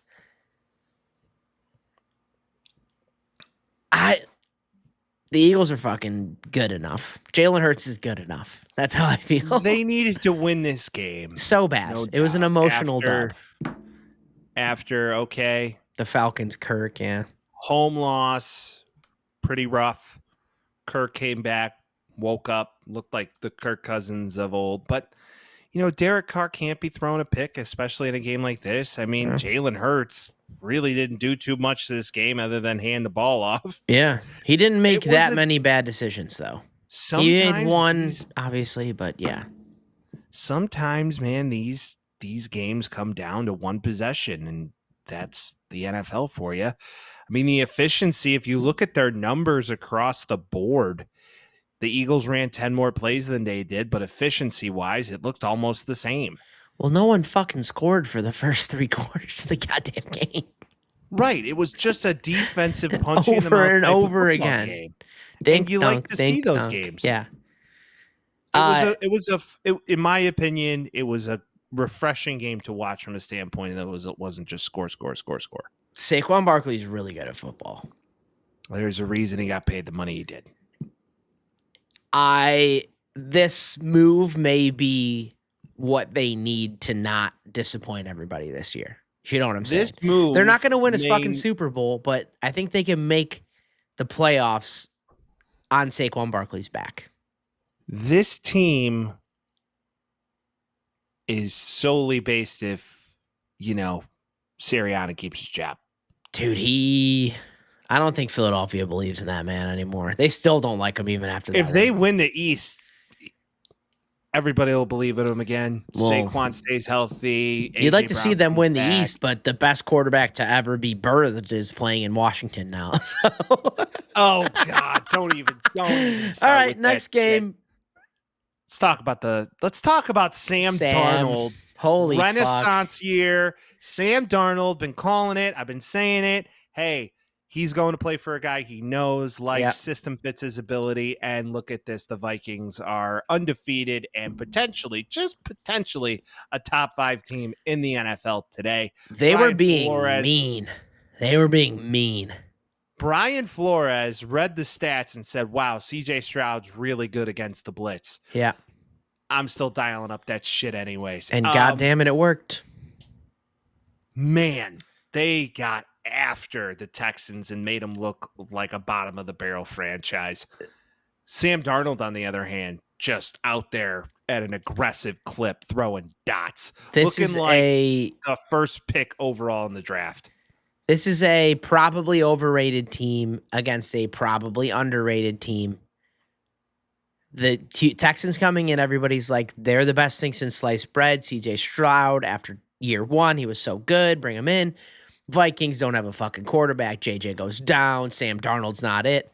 This is a, hey, motherfuckers, we're here. And hey, maybe we overrated them a little bit. You know what I'm saying? It's like 2 teams, like 2 ships passing in the night, and they're probably somewhere closer to each other. Sammy D does what he needs to do to win. He's not throwing the ball fucking 50 times like a couple of guys did. Aaron Jones, Green Bay might still want them, even though they're playing well this year. Minnesota might win the division, man. If they're going to continue at this clip and then they get Jordan Addison back. Yeah. Again, week 3. Week 3 overreaction. What are we potentially, but doing Sam here if we're Darnold not overreacting? is flipping this pill around the yard like nobody's business, has weapons. I don't know. The protection's solid. Sam D just looks to be it. He fits the system perfectly. We're going to get to them in a moment, but Kevin O'Connell's a good head coach. He's a very good head coach. And guess what tree he's from? I know, like every other fucking guy. There you go. The Shanahan, Redskins, McVay, Shanahan, fucking everything. All of those guys. Look at them. They're all running really Just good. like Shane Waldron. guys. Shout out to him. No. Yeah, Let's so go. we can officially say, and this is not that surprising, but Eberflus, worst head coach in the NFC Central or North, excuse me. Hooray. Great. I'm so baseball and football in my He's head got right baseball on the mind now. today. It's so fucked because I was trying to figure out the wild card stipulations. I and really they hope fucking ruined me. the Bears win the AL Central this year. I think it'd be cool. Hey, it used to be NFC Central. For what it's worth, it used to be that. So, Okay. This fucking game, Broncos Bucks. Baker had to be hungover, man. I don't What know the any fuck, other dude? words to say. Either that or just Bo Nix is that guy. And Bo Nix had a day. No, And Bo everybody Nix isn't didn't. like, Bo Nix didn't make mistakes. Bo Nix threw the ball well. Bo Nix didn't do anything crazy, which is what I think worked for them. Bo Nix didn't throw one touchdown, ran for one. Yeah, I mean, you don't have to throw a touchdown, but it was more just like Bo Nix just making his reads and throwing it where he needed to. Because the first two games he was playing like Will Levis. He was just throwing the ball wherever the fuck he wanted, and hopefully it worked out. And that doesn't work in the NFL. So maybe he's adjusting to something. And the Tampa Bay Buccaneers suck, dude. I think Baker, I'm not going to lie, I think Baker and the boys went out. They probably took him a little No lightly, fucking and way. then Yeah. one thing leads to another. There's always one game of the season like this. Team comes in, surprises you, punches you in the face, and you pick back up and you keep it moving. Now, one man we could talk about is the man by the name of Bucky Irving. Fun guy to watch play football, man. He might just take over that entire backfield. Rookie RB. I mean, they're going back and forth now. Yeah, Rashad White's like your third down Austin Eckler type. It's going to catch the ball out of the backfield. You could probably always bet his over on receptions, but yeah.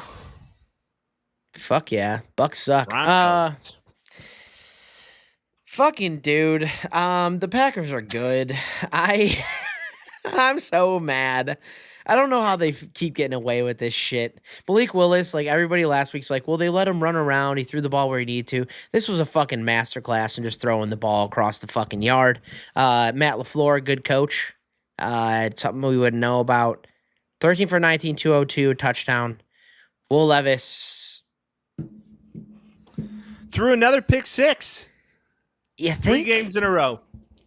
You think maybe the Titans are like, hey, I wish we could have spent one of our higher draft picks on a guy like Malik Willis.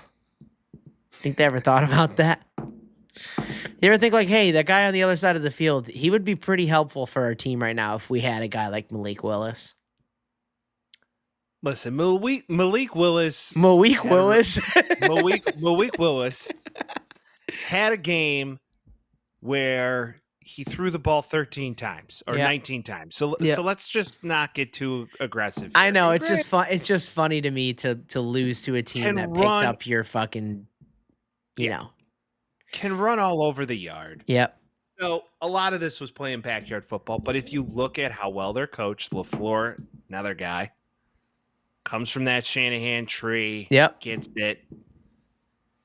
It's just, yeah, dude, they're good and they're coached well and they don't beat themselves and they have clock management skills and they realize that, hey, we can go out and our top tier quarterback that we just paid isn't here right now, but we're still going to go find a way to win the game. And they did.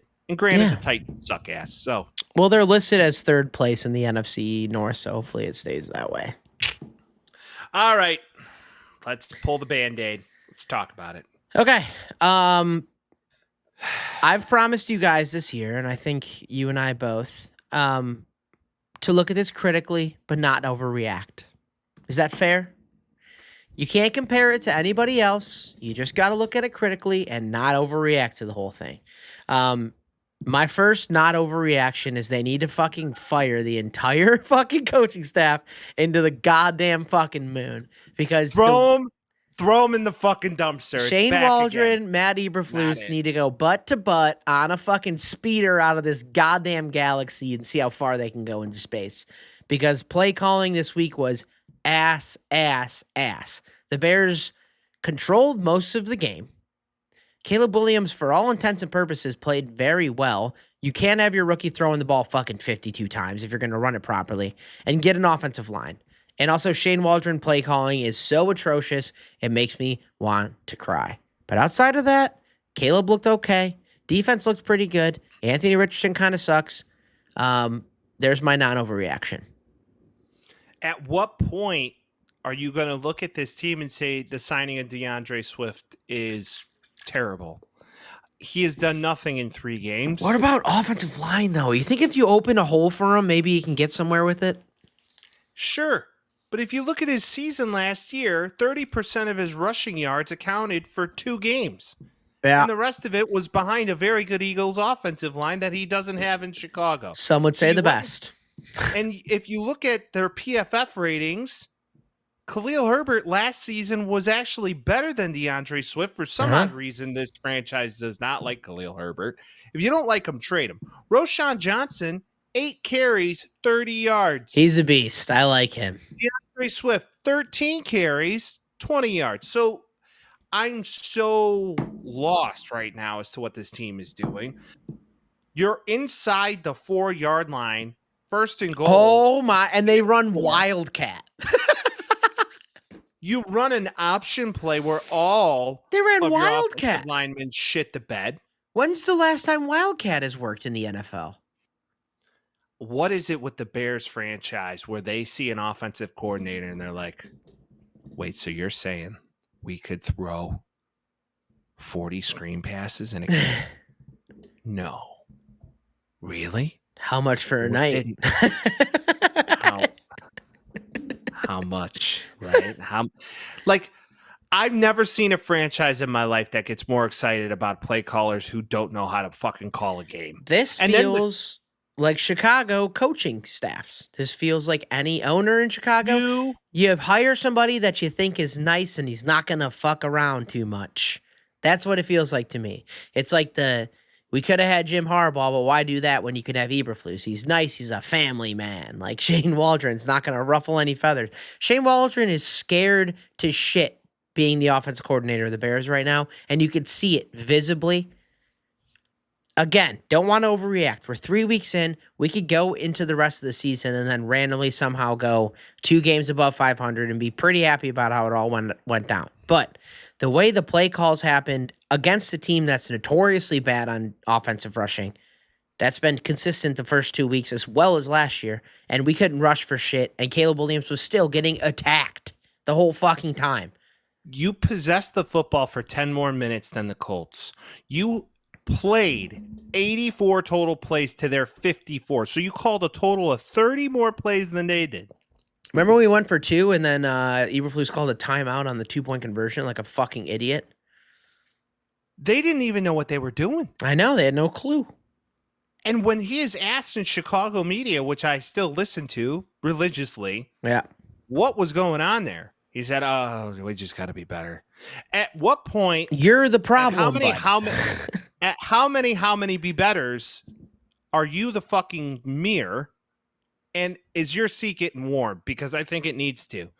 And on top of that, I think it is. Who picked him? Because if I'm Kevin Warren, he's and I'm Poles' guy right now. I'm like, he's Poles' guy. I don't think no shot. This seems to be like the most George McCaskey hire I have ever seen in my entire life. Supposedly he's Poles' guy. We'll see. I think if it goes, and we're year 1 with a rookie quarterback. A lot of these guys are new on the team.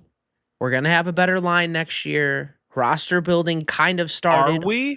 All things considered, roster building sort of restarted this year. This is all I'm saying. Because before it was like build a team around Justin. Maybe we have to give up on it. Now we got Caleb. Yeah. You've had 3 years now to build an offensive line around. I agree. Prospective quarterback. You draft Darnell Wright. Looks out of shape, by the way. Yeah. Also, his grades are going to be in the minus. Guys are getting tumbled. First round draft pick on him. A high first round. At what point is enough enough? You're wasting 4th round draft picks on fucking punters who, at a clip of a lot of punts a game, are average compared to most. Yeah. So you get cocky there, which I've said it from the beginning, and I'm not going to let it go the rest of the season. Ego pick. You could have drafted a center. You could have drafted a guard. You could have drafted a tackle. Instead of Torrey Taylor, he's getting more work than everybody. And it's a joke that he is. And it's a joke that you can't protect your largest asset you've drafted in the past 20 years. You have to give him an opportunity to play well, and they haven't done it.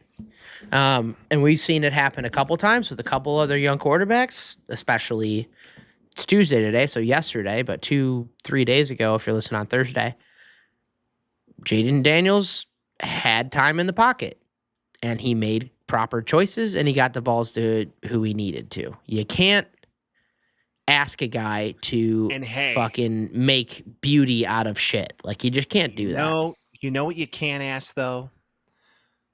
There was a guy that the Bears interviewed for their offensive coordinator position. Yeah. Good looking.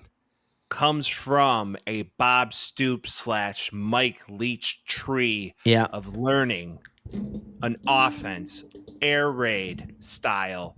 Remind me, the quarterback you were going to take unanimously number 1. What system did he just come from? Yep.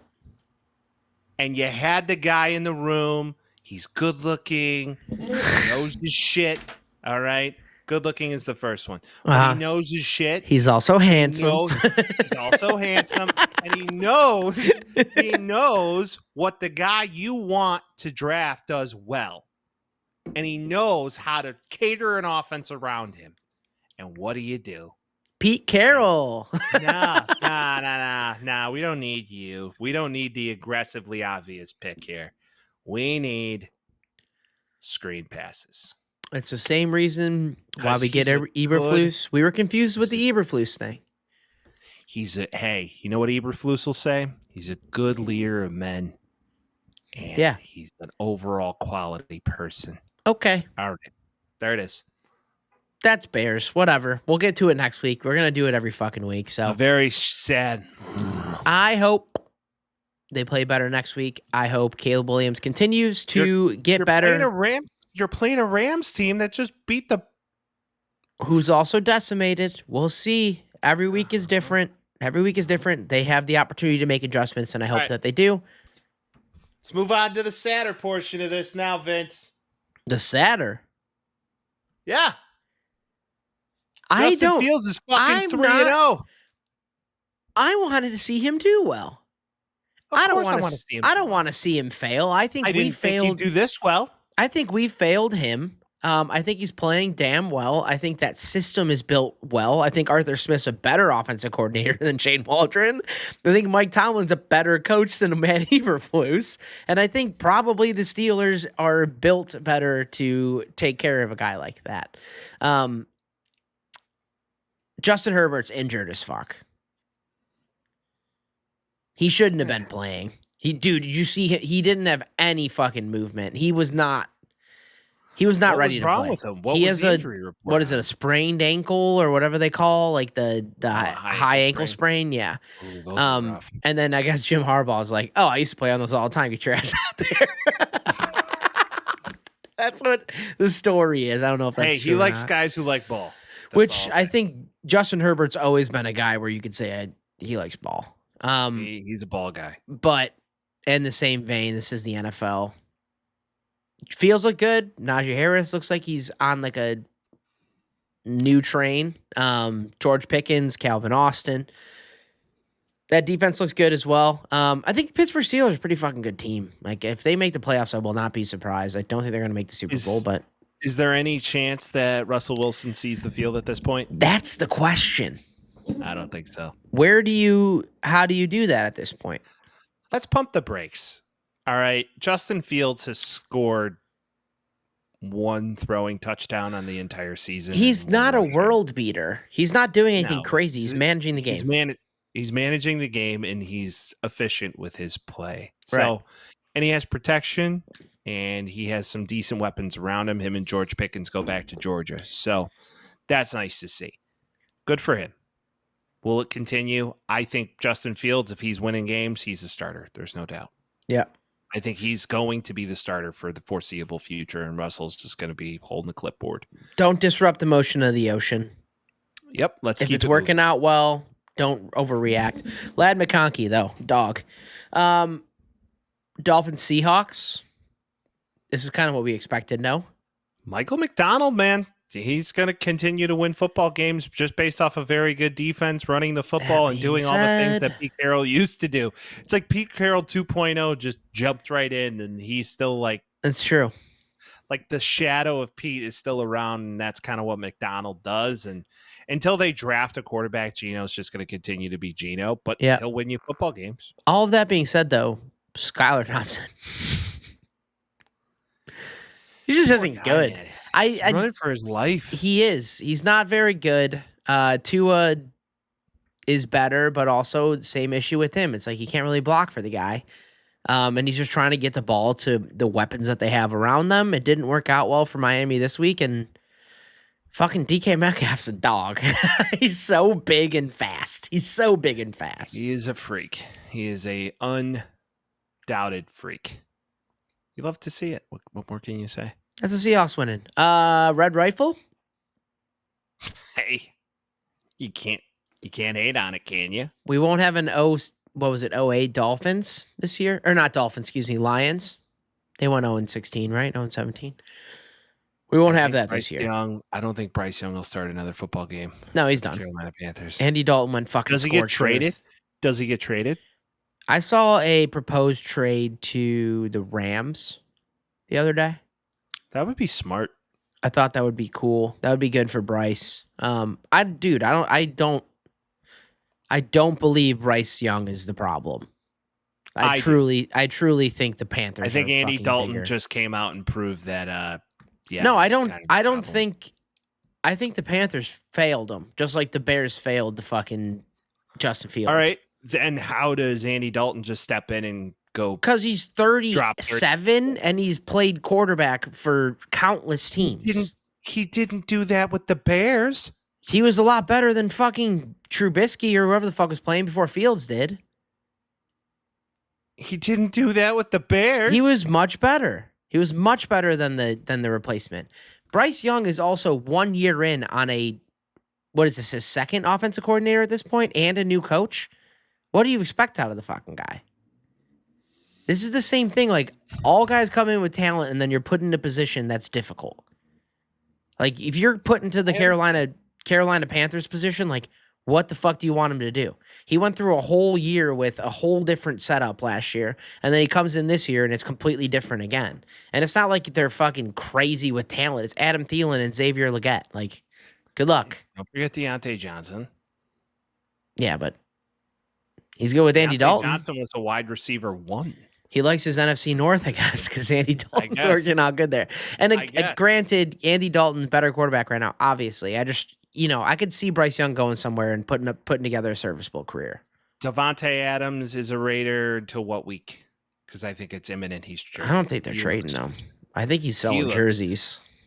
He looks so uninterested in being there. Yeah, kind of like DJ Moore. I don't know. We'll see. I feel like DJ Moore is just getting to a point where he's like, okay, I want to score a touchdown, and I think after that happens, he'll be a happy camper. I hope so. It's like getting blue balled. Yeah, I don't know. I don't think he gets traded, honestly. I think the Raiders just kind of like limp all the way to the end zone. Gardner Minshew starts for the whole year, and then they try some shit out next year. I think they're probably going to draft a quarterback next year. You think? No way. What are they going to do? They don't have a quarterback. Being totally deceived. I was like, what I was like, dude, absolutely, they're we'll fucking draft a quarterback. Horrifying. No answers. Yeah. No answers. Who's their backup? No idea. No, Aiden. What's his fucking name? Aiden O'Connell. There you go. That's what there I was it is. for. There it is. All right. So this to me may have been the best game of the weekend. Yeah. Rams 49ers. Rams come back late in the fourth quarter to win this game. Trouble in paradise, Mike? CMC or Christian McCaffrey in Germany. Yeah. That's a problem. He's looking for some fucking European fixes because they don't have as many FDA regulations, so he can go and do some shit. Everybody played well on the 49ers this week. That's the thing. If you look at statistics, you're like, everybody looks pretty fucking good. The Rams just played the end of the game better. And also, Kyron Williams is a fucking god. I think I would like to say that as well. Yeah, I look at it like one of these situations where they have no weapons and now guys are standing up and they're playing. I think Tutu Atwell is far better than people give him credit for. Dude, he's done a lot of shit.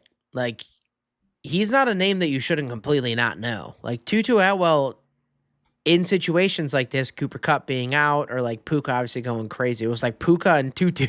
Like, that's literally fucking what I think of, because Tutu Atwell is like sneaky important for that team. Can we talk about the freakish athleticism though of Kyron Williams? He's so good. He front flipped into an end zone.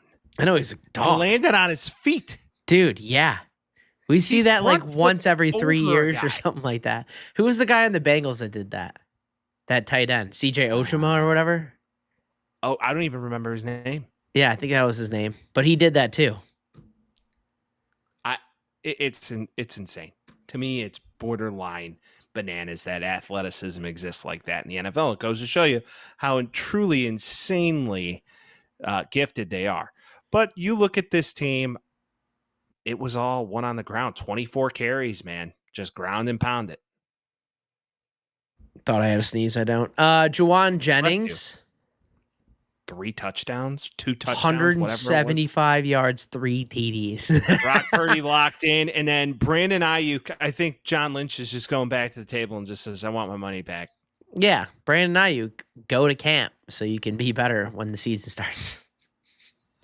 Now, granted, Brock Purdy, they said, has a lower back strain, may not start for the next couple weeks. He looked CMC's okay. Out, Debo's out. George Kittle's out. Are they not making the playoffs?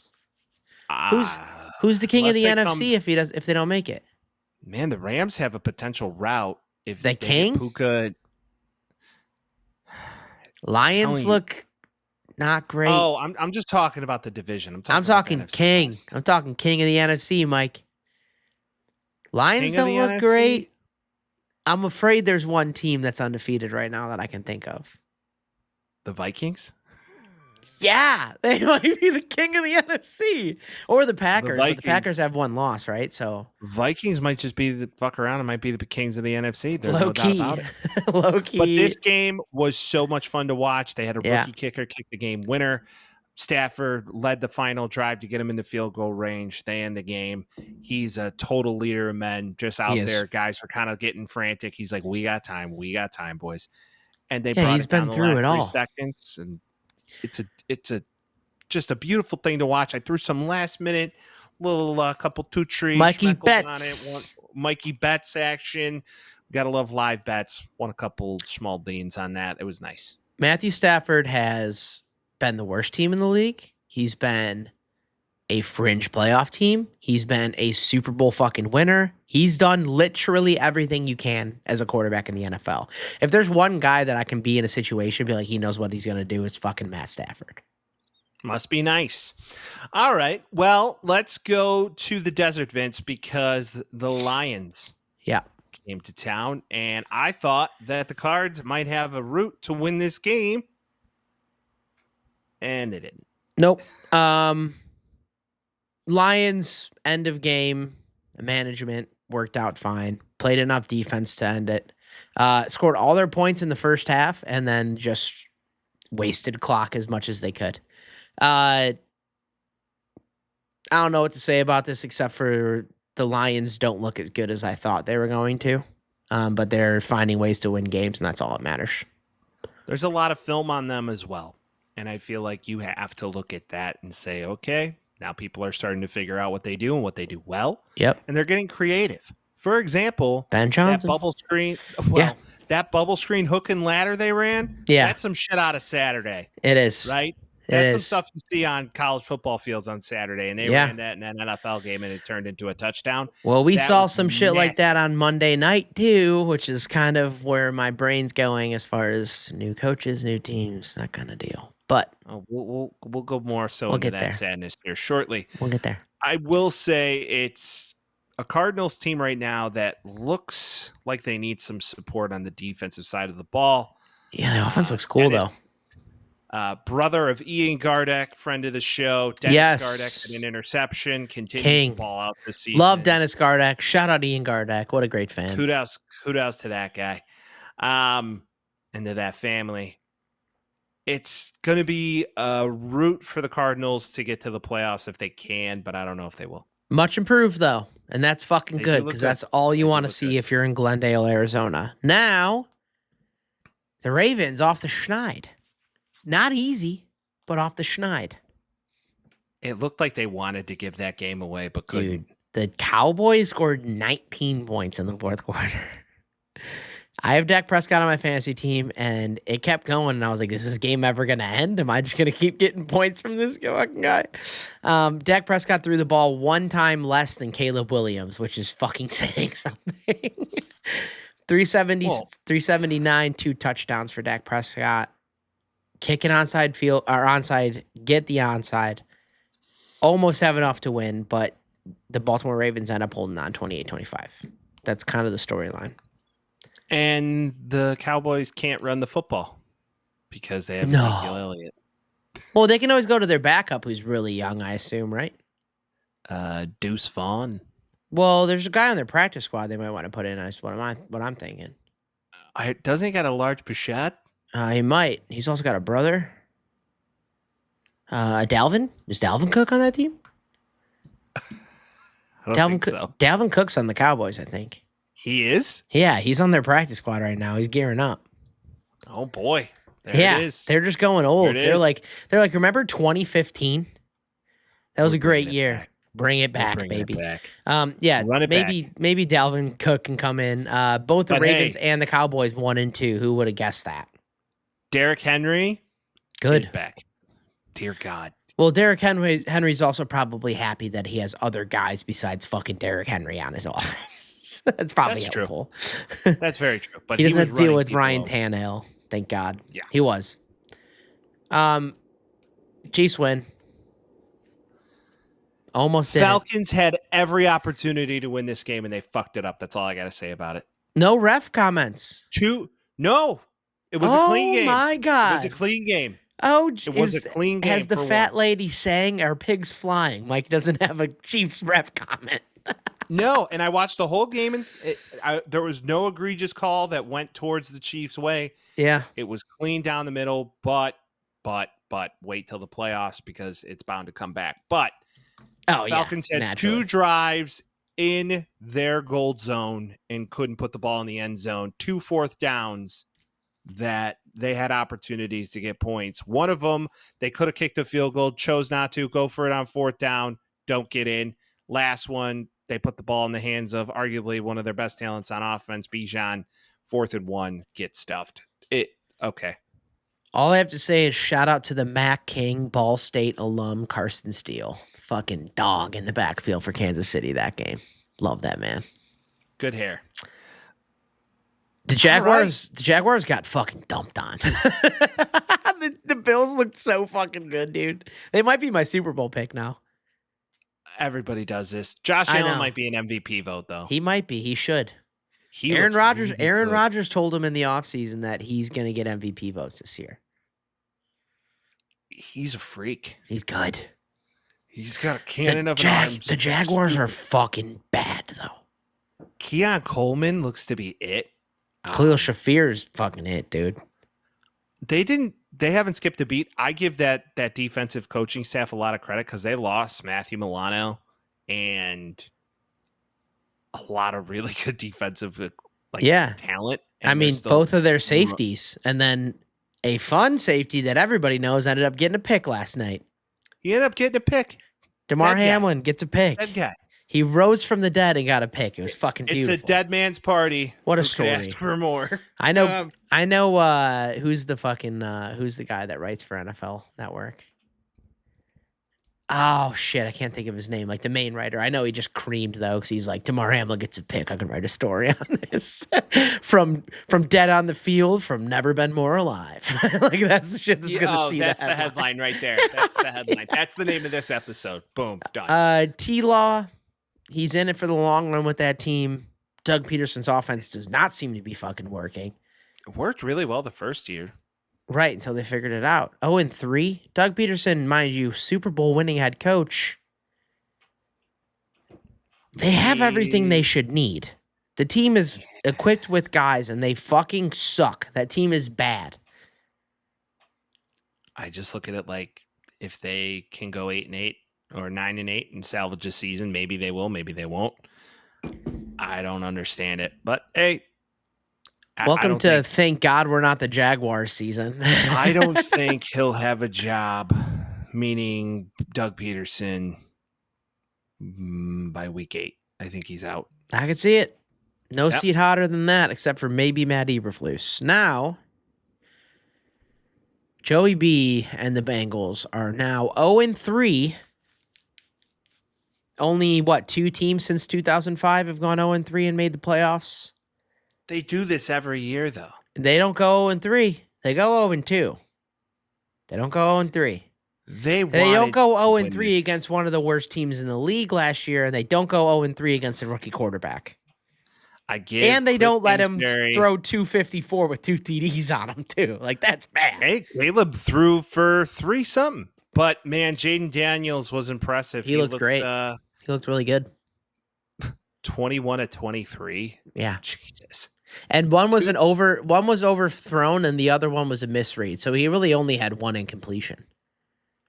He had 2. It's fine. No, like the misread was by the receiver. He threw the ball where he needed to. The receiver made the fucking issue. It was like the conversations begin now.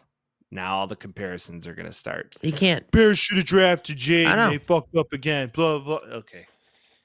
Motherfuckers will say anything to just say anything. I don't even look to it. I just look right past it. It doesn't matter. Now, if we look at it in 3 years and Jayden Daniels is doing amazing and Caleb is fucking bad, then yeah, you can make an argument. 3 weeks in, maybe somebody adjusts to the Commanders' offense and it gets different next week. Like, we don't have enough tape yet. We haven't seen enough. There's a lot of things that are going to happen between then and now. So in my head, I see it, and I'm like, Jayden Daniels played well. Again, don't want to see him fucking bad either. Same way as Justin Fields.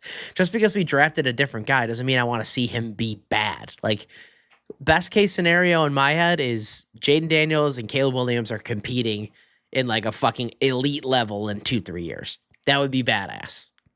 I don't want to see him be bad. It doesn't make sense to me.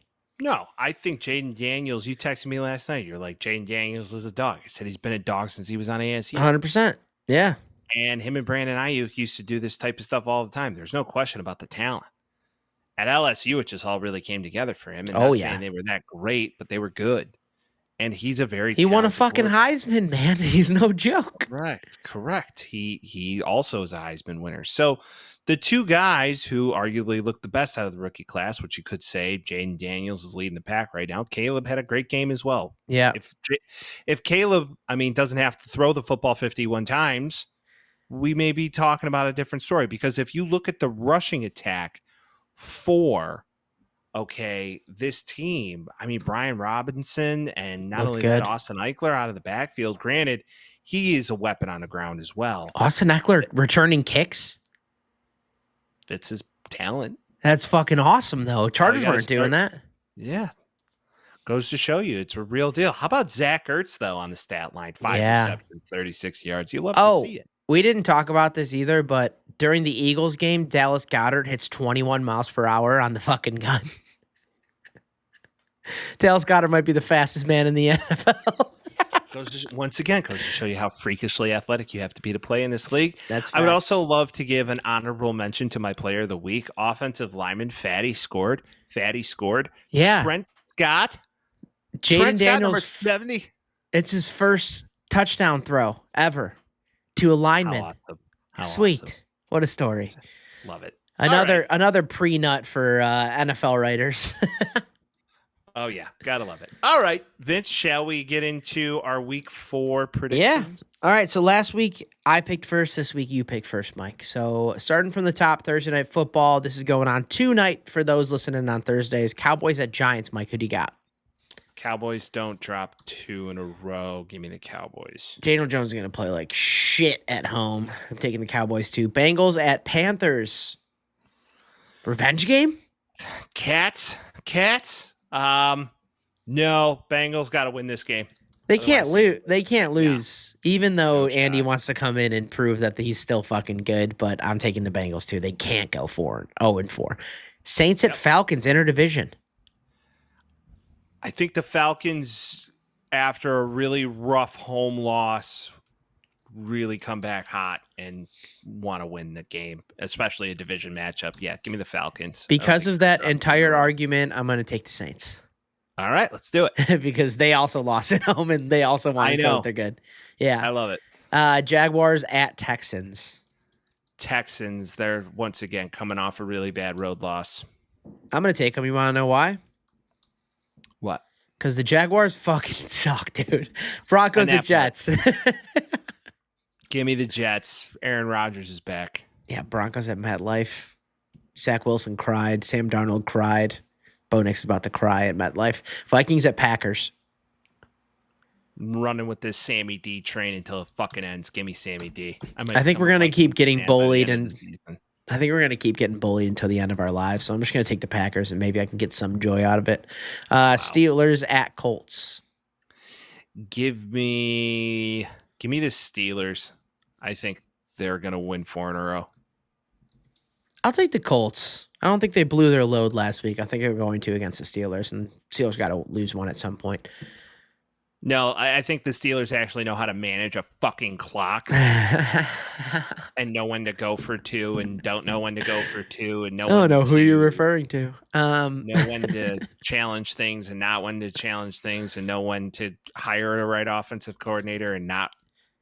Okay. And know when to Steelers. get a haircut. Get it before you start your tenure so it doesn't change in the middle. Rams at Bears.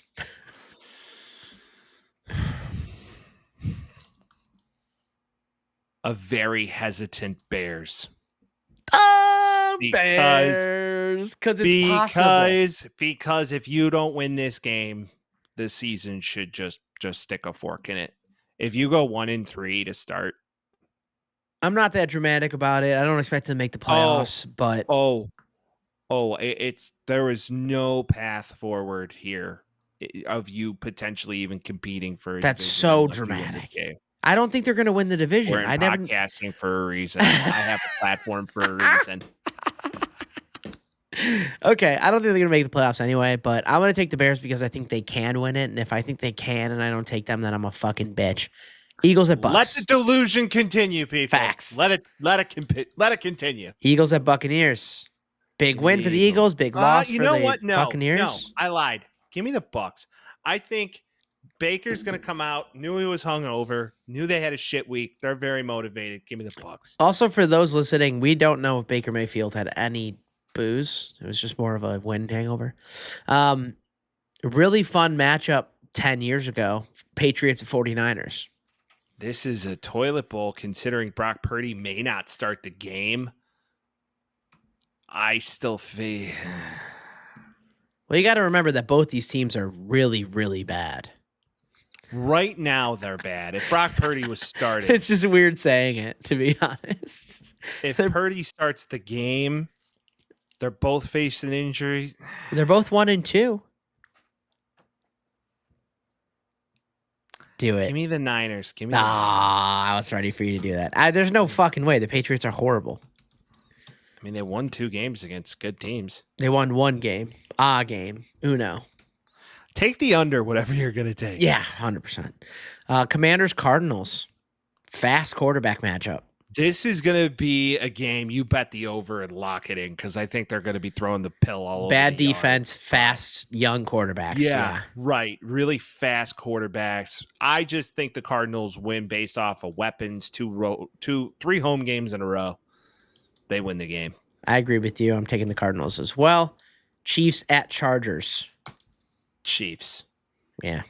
They play really well in that stadium for some odd reason. And also, Herbert's still injured. Browns at Raiders. In Vegas, Browns don't have a good offense. This is tough for me. This is a pick 'em. I'm almost willing And to I flip think- a coin. You take one, I take the other. Yeah, that's fine. Let's do it. Okay. I'll roll with black. Give me the Raiders. Okay. I'll take the Browns. There you Bills and Ravens. go. Ooh, this is a game. Yep.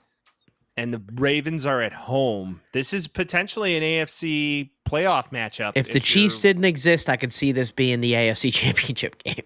And it very well could be. I mean, the Chiefs don't necessarily look to be the best team in the NFL right now. Yeah, but they'll win Travis the Super Bowl, unfortunately. Travis Kelce kind of looks old. I agree, but they'll still win the Super Bowl. So. I don't think so.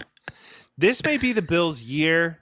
Big home win, going on the road against a team coming off some momentum. Yeah. I still think that the Ravens have the ability to win their division. I want to take them.